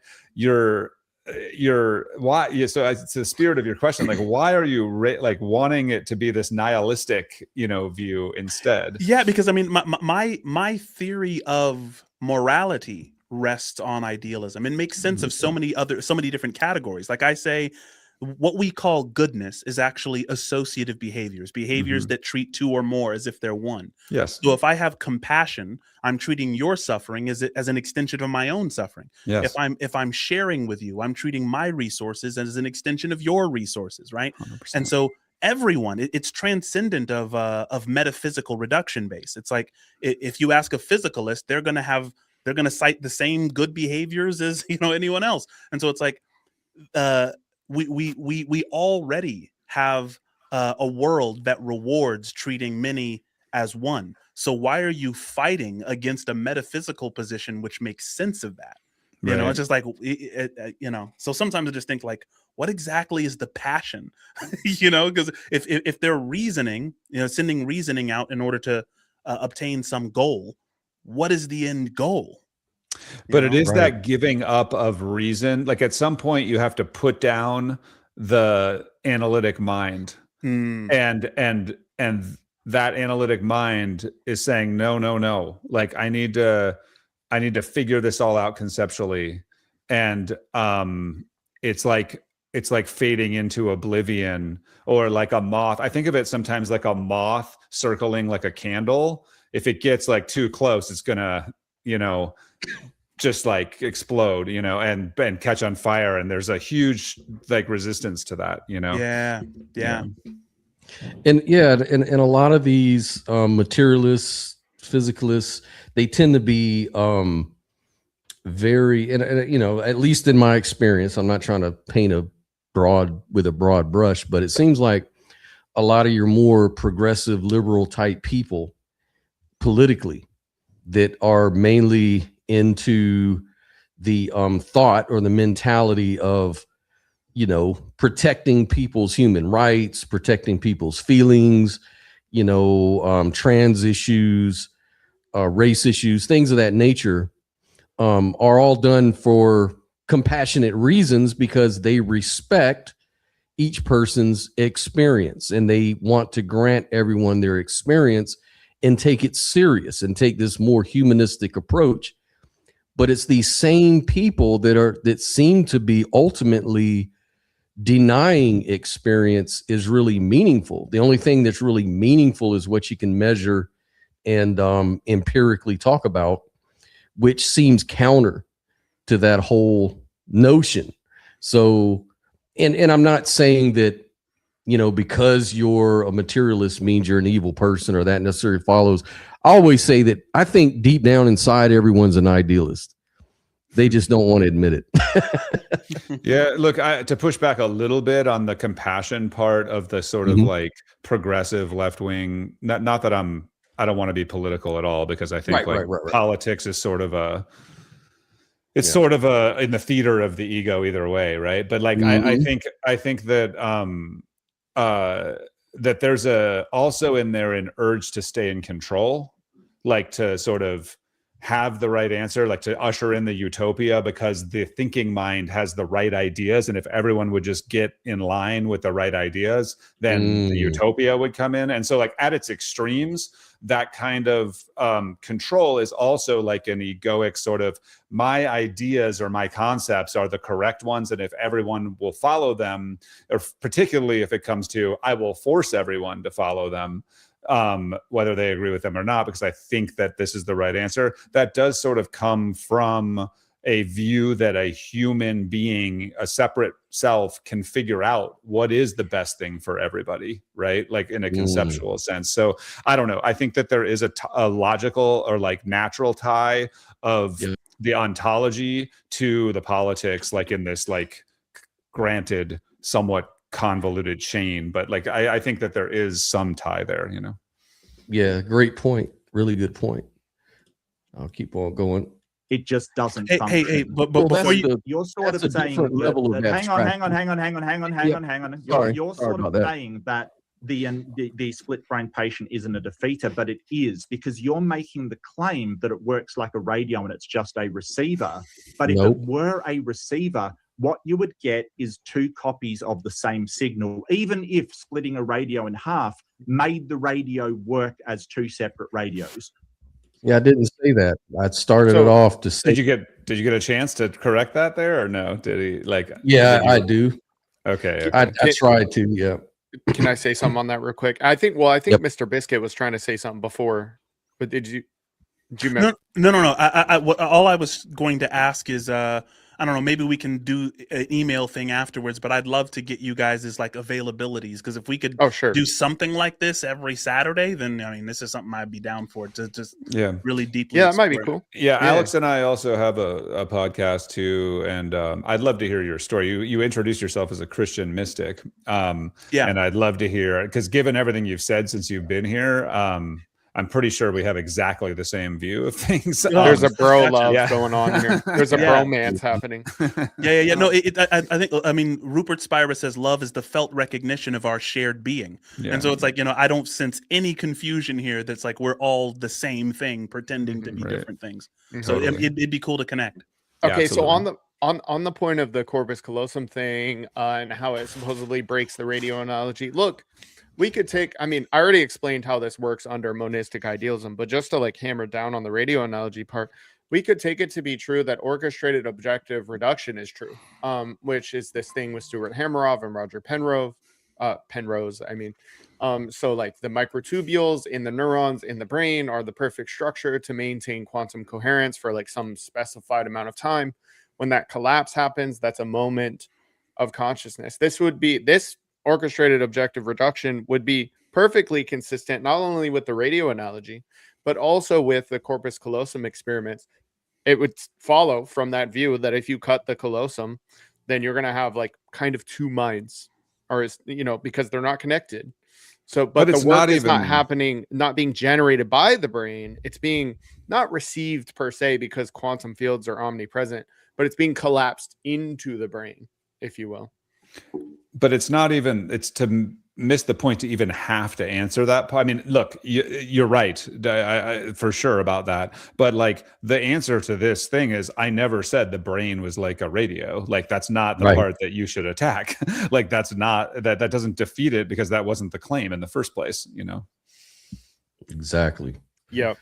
What you would have is two of the same signal, but what you get instead is the development of two completely different personalities with their own minds, like so two different minds. So it cannot be that it's just receiving this mind from another place. What it seems to be is the mind is an emergent property of all the functions of that physical brain, so that when you split it in half, it is forced to cope in a way that develops two emergent properties, two minds, each with their own unique signatures to them. So that's where the radio analogy absolutely falls down. Yep, it fails there. I admit that.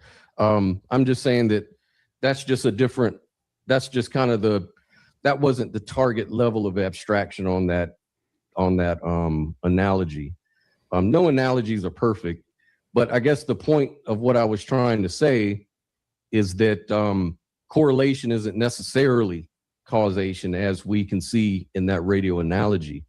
Under idealism, the split brain example is perfectly fine. Even like the Phineas Gage also. Phineas Gage, you know, his whole personality changed when like a railroad spike went through his brain, and his quality of experience changed. But there was still a qualia. There was still an experience. The quality of the experience changed. Yeah, the brain sort of, you know, it affects the quality of the experience. That's not a problem. But the explanation of how you get experience from non-experiential matter is what we call the hard problem of consciousness on materialism. So if materialism is true, then that piece, that really important piece, would need to be explained. And it's just, for me, I just don't see that as being a solved problem in philosophy. Oh, no, I don't think it is a solved problem. Even the question of why we're conscious, you know, why we're conscious at all isn't a solved problem. But I believe that you're just appealing to a gap. And it's not the fact that there's a different qualia for Phineas Gage is someone you mentioned. That was probably the most famous first example of somebody having the brain split.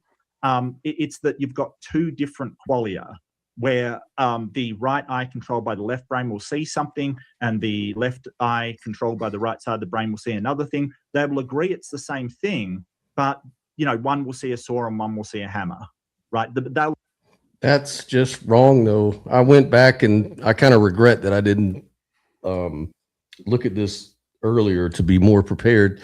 That's why I wanted to really, and we're working on doing that debate, maybe on Modern Day Debate or some bigger platform. Me and Mark I think Reed, you responded well. I think you gave a good look. I think what you're trying to say there is like, look, yes, this evidence is consistent with some kind of physicalist hypothesis, but it's also consistent with other hypotheses. Correlation is not causation, and you also have this other a priori problem, which is the entailment issue, which is the explanatory gap or the hard problem. And he's just like, yeah, for now, like he's not giving it a whole lot. But I mean, I think, the key point here, and it was what you said about correlation causation. You said, okay, well, you are attacking something I didn't say now, and what I'm actually saying is this metaphor is meant to point out a problem with your statement that the reason you're a physicalist is because of this data you're citing. It's like, if that's the reason you're a physicalist, this defeats that reason. So that should not be your reason anymore. You shouldn't be able to say, well, I'm a physicalist because of Phineas Gage and because of the split brain. Like, no, that doesn't even land on the ontological problem. If you want to be a physicalist, go ahead and answer the hard problem. Until then, we have no reason at all to take what you're saying seriously.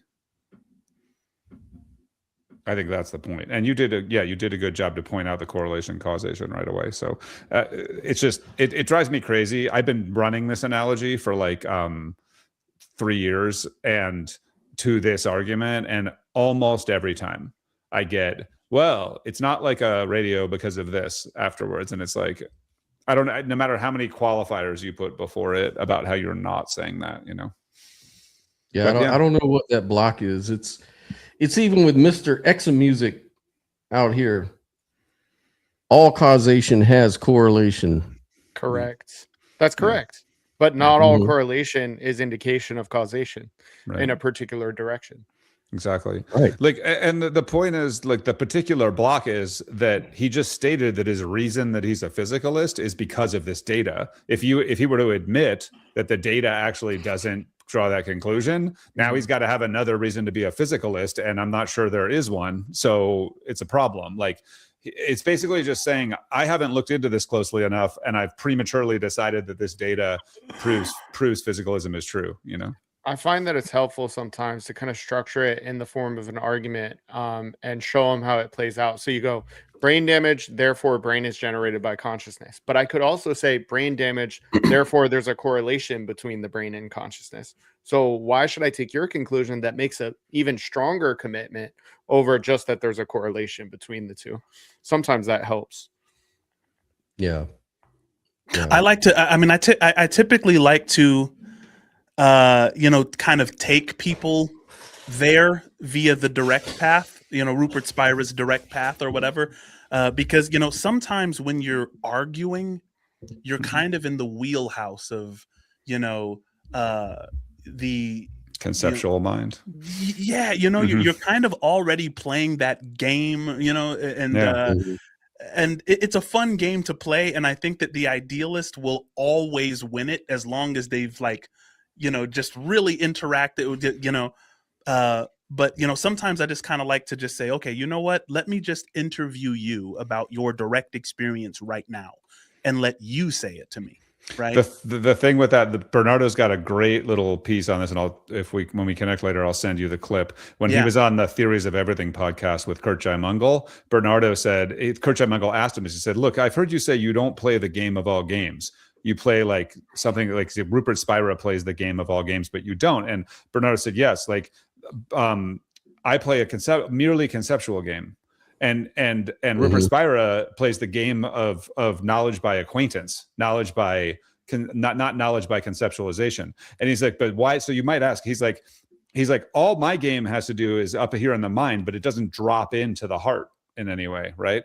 And he says, so why do I do it? You ask me, why do I do this? And he says, it's because you'll have this people who are perfectly capable of knowledge by acquaintance will block themselves because the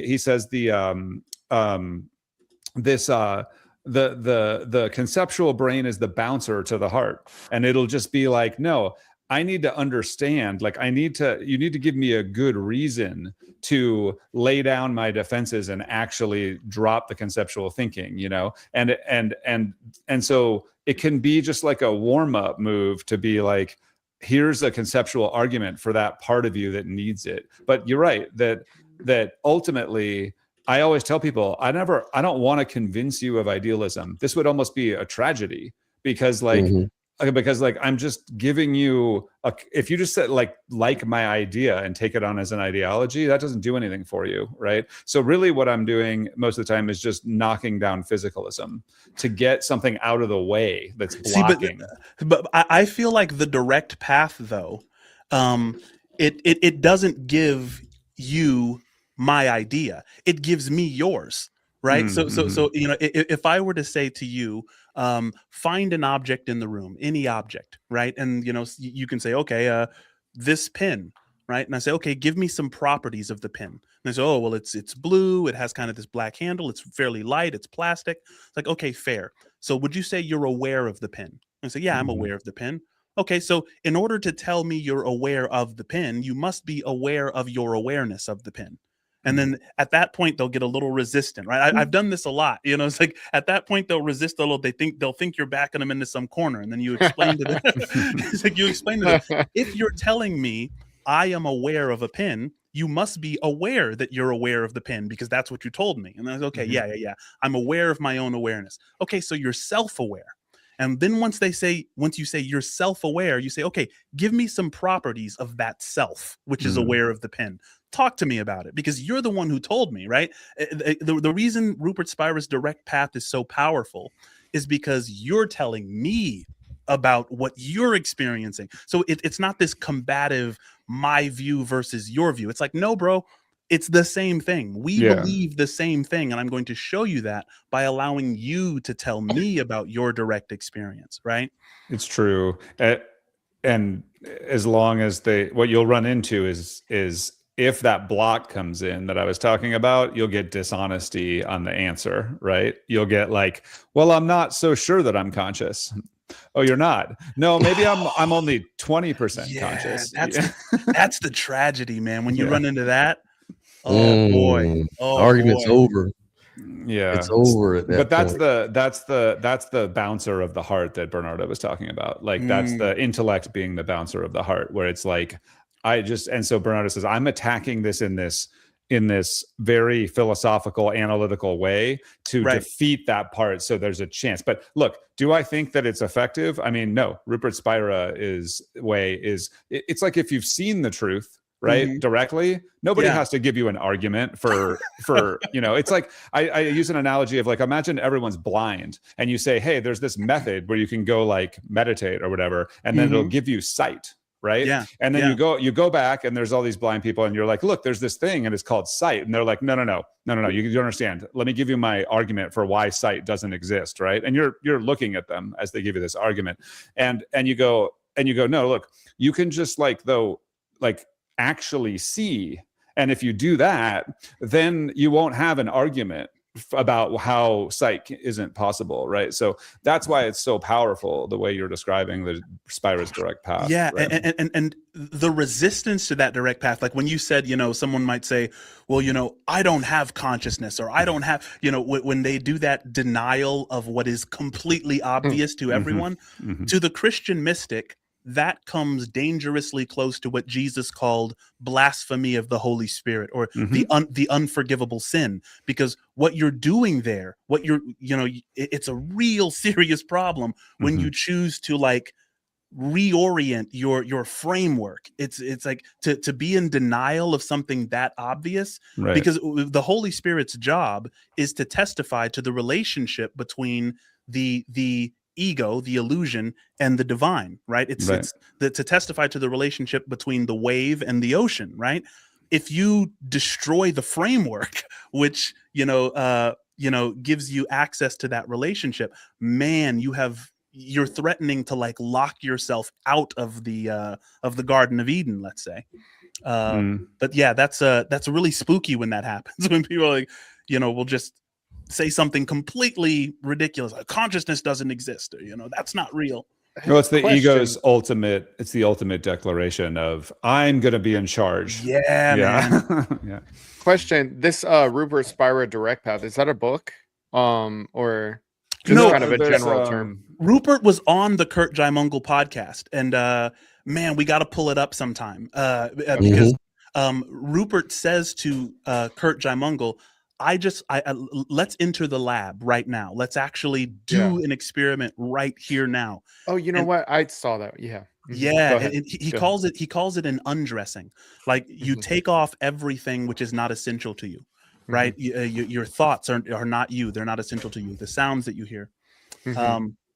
Couple of Rupert books. This one in particular is like the direct path. You are the happiness you seek. Nice, man. Yeah, I discovered Rupert first before Bernardo Kastrup. I think a few years before that, before discovering Bernardo. I think Bernardo considers himself a student of Rupert's. Really? Sort of. I think that, look, Rupert actually is the person that mentioned Bernardo's name. I had never heard of him. I had come to this through an experiential path. And then Rupert was like, look, I'm also an engineer and an electrical engineer, and I work in microchips. And so he's like, look, if you're like one of these analytical type of physicalist, ex-physicalist, atheist type people like this guy Bernardo Kastrup really speaks your language about the same thing I'm talking about, and it pointed me towards Bernardo, and that's how I found Bernardo. But that I wouldn't call. I think that Bernardo also likes to stay on the conceptual side, and he kind of goes, I'm just so hard-headed, I can't meditate, that kind of thing. And that's Rupert's the master at that kind of stuff, and I'm going to stick to this philosophy stuff, Right. Yeah. And I think it's worth talking about causation. Objective ethics, from the last video I showed, he's trying to set up the debate between me and Mark Reed, and I've already, put my whole debate together just in case he wants to do it. But one of the things that keeps coming up is this whole idea of correlation, causation. And so one of the things that I thought about was, what are we talking about when we talk about causation? Because a lot of people demand, when is it causation and when is it just correlation, and how do we know the difference? And you need a mechanism. Yeah, and one of the things that occurred to me just thinking about it, and I went back and looked at some Hume and stuff like that, and he's actually got a book on the problem of causation, where he says that all there really is relations that we see in our experience. And so the causation is really just a faulty inference. And so then when I kind of explored a little deeper, even in science, there's no real causation as a fundamental thing. Like, that's really not in the theory of relativity. It's not supported by quantum mechanics. It's, there's just relations. But beyond relations is just the experience of those relations. But so we the have causation emerges, Yeah, I think the thing is, though, it's sort of like, if you have to take the physicalist ontology for granted and then say, within this view, though, there should be some sort of causation that you can, but it is relative, right? Well, for sure. Hume is a physicalist. So Hume wanted to say something like, there's no metaphysical glue connecting two events together. All we have is that they happen at the same time repeatedly, or maybe every single time. So what Hume wants to say is something like, look, it's not that a moving electron is causing a magnetic field. It's that a magnetic field is happening at the same time as a moving electron, but there's no metaphysical glue that connects them. And that's what we call causation. What he wants to say there is that there's a correlation between a magnetic field and a moving electron, which I think is fine, but only at the fundamental. At every other level above that, so to speak, we can give a deductive account that this necessarily follows this. And I think that's just what we colloquially call causation. So you're still going to have the problem of entailment with consciousness, because you cannot get mental states to be entailed by physical states. I would agree with I don't know if you guys are familiar with Donald Hoffman's work. Sure. I think that time and space, I would agree with him that time and space are data compression tools, and we need data compressed because we are, to borrow from Kastrup, dissociative alters. So everything that we utilize needs to be kind of data compressed. And so, if I were to, talk about causation, if my daughter were to ask, why did this branch fall off the tree? I could reasonably say the sun is the reason. And you're like, what do you mean the sun is the reason the branch fell? Well, the sun controls the temperature differences, and the temperature differences control the wind, and the wind made the stick fall. The line we draw between cause and effect is arbitrary. It's a data compression tool, and it's useful. So, I mean, one hand, it's difficult to say because, like, I love science. It's extremely useful, right? But when we're talking about adaptive, the adaptive nature of a concept like cause and effect, it's very different than talking about what's actually going on, right? Because I think what's fundamental is changeless, but because we're having this dissociative experience, we can use those data compression tools like cause and effect. That's kind of what I meant by within the frame of physicalism. There should be an explanation that they can come up with. Now, do I think they can do that? Of course not, because of the category error that's being made there. But like, I think that with everything else that when we talk about causation, we're talking about like, why does the pistons going up and down turn the wheels? And we can draw a causal chain to that. That's what we're talking about when it comes to an entailment or a mechanism that would be needed. Do I think it can be done? No, because you jumped from physical stuff to mental stuff, and there's an unbridgeable gap there. But regardless, like, this is what would, if physicalism were true, this is what would need to be explained. Yeah, it kind of reminds me of that analogy where the person asked, can you give me a complete recipe for this wonderful cake you made? And the guy says, yeah, first of all, you need a universe. And you go from there. It's like, where do you want to start? Yeah. For sure. I tell you what, guys, I have to jump off. But it was a great conversation. I hope we can connect again. I'm sure we'll be able to exchange information here for sure. Yeah, I'll send an email to everyone. We'll coordinate a date, because I know you guys have your own shows and all of that stuff. Everybody's busy with life and everything. So I'll just shoot everybody an email. We'll figure out what we want to talk about. I know, Mr. Biscuit, you wanted to explore that I forgot his name. Jay Garfield versus Bernardo. Yeah, we can look at that. That was a funny conversation. I would love to hear you guys' live insight on that. I seriously would. Yeah, the old problem of relations with no relato, or the relato are also relations. It's very interesting. Mm-hmm. Yeah. But to be honest with you, we can get into that maybe another time. Yeah. It's a bit of a conversation. Yeah. Well, this was really great, guys. Thank everybody for coming through. If you're new to the channel, please like and subscribe. We're trying to build out the community and get more interesting guests, and we'll try to do this again and have a good panel. And you guys need to step up to the plate in the live chat, man. Don't be crying in the live chat all the time, man. I'm opening up the stage for a reason. Yeah, man, come on up. But all right, guys, it was nice to meet you, Mr. Biscuit. Good to see you, Scott. Thanks for hosting, man. Take care. All right, brother. See you guys. Mm-hmm.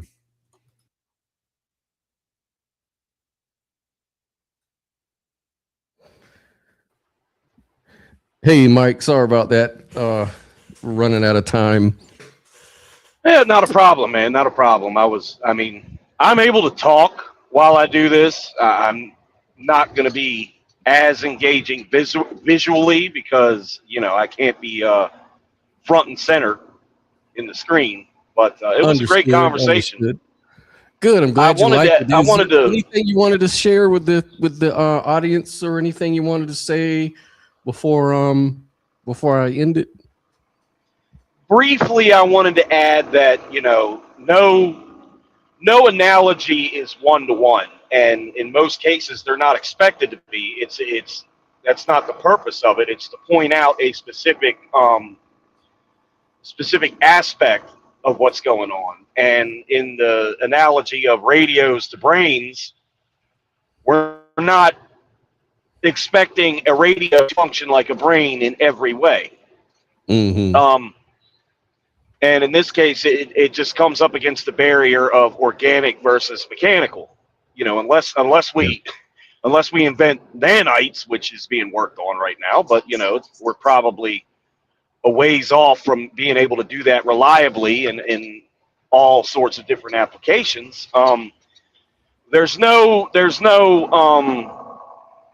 equivalent in mechanical objects like radios to the ability of organic things like brains and organisms to adapt to situations like damage. A radio is not going to repair itself. And it's not going to figure itself to be able to handle that sort of catastrophic damage. It's placing an unrealistic expectation on radios to capitalize on that element of the analogy. It doesn't really say that the analogy fails, because we're not saying a radio is going to repair itself after being split in two. Good point. It's just that particular point. That was the one thing I had to add. Abstraction. Yeah. That's right. That's a really good point, Mike. And yeah, man, I've got to dip on out, man. But I appreciate you for being patient, hanging backstage, and coming to the channel. Please come on back, man. Like and subscribe if you haven't already, and come on back at any time. If there's any topics you want to discuss, you're more than welcome to bring those up, and we can do it, man. That's the whole idea. Yeah, we'll talk about it on the back channels. You got him, man. No problem at all, brother. Well, be safe out there, man. Yes, sir. Good seeing you today. Nice to see you, Mike. Thank you. Bye. Later.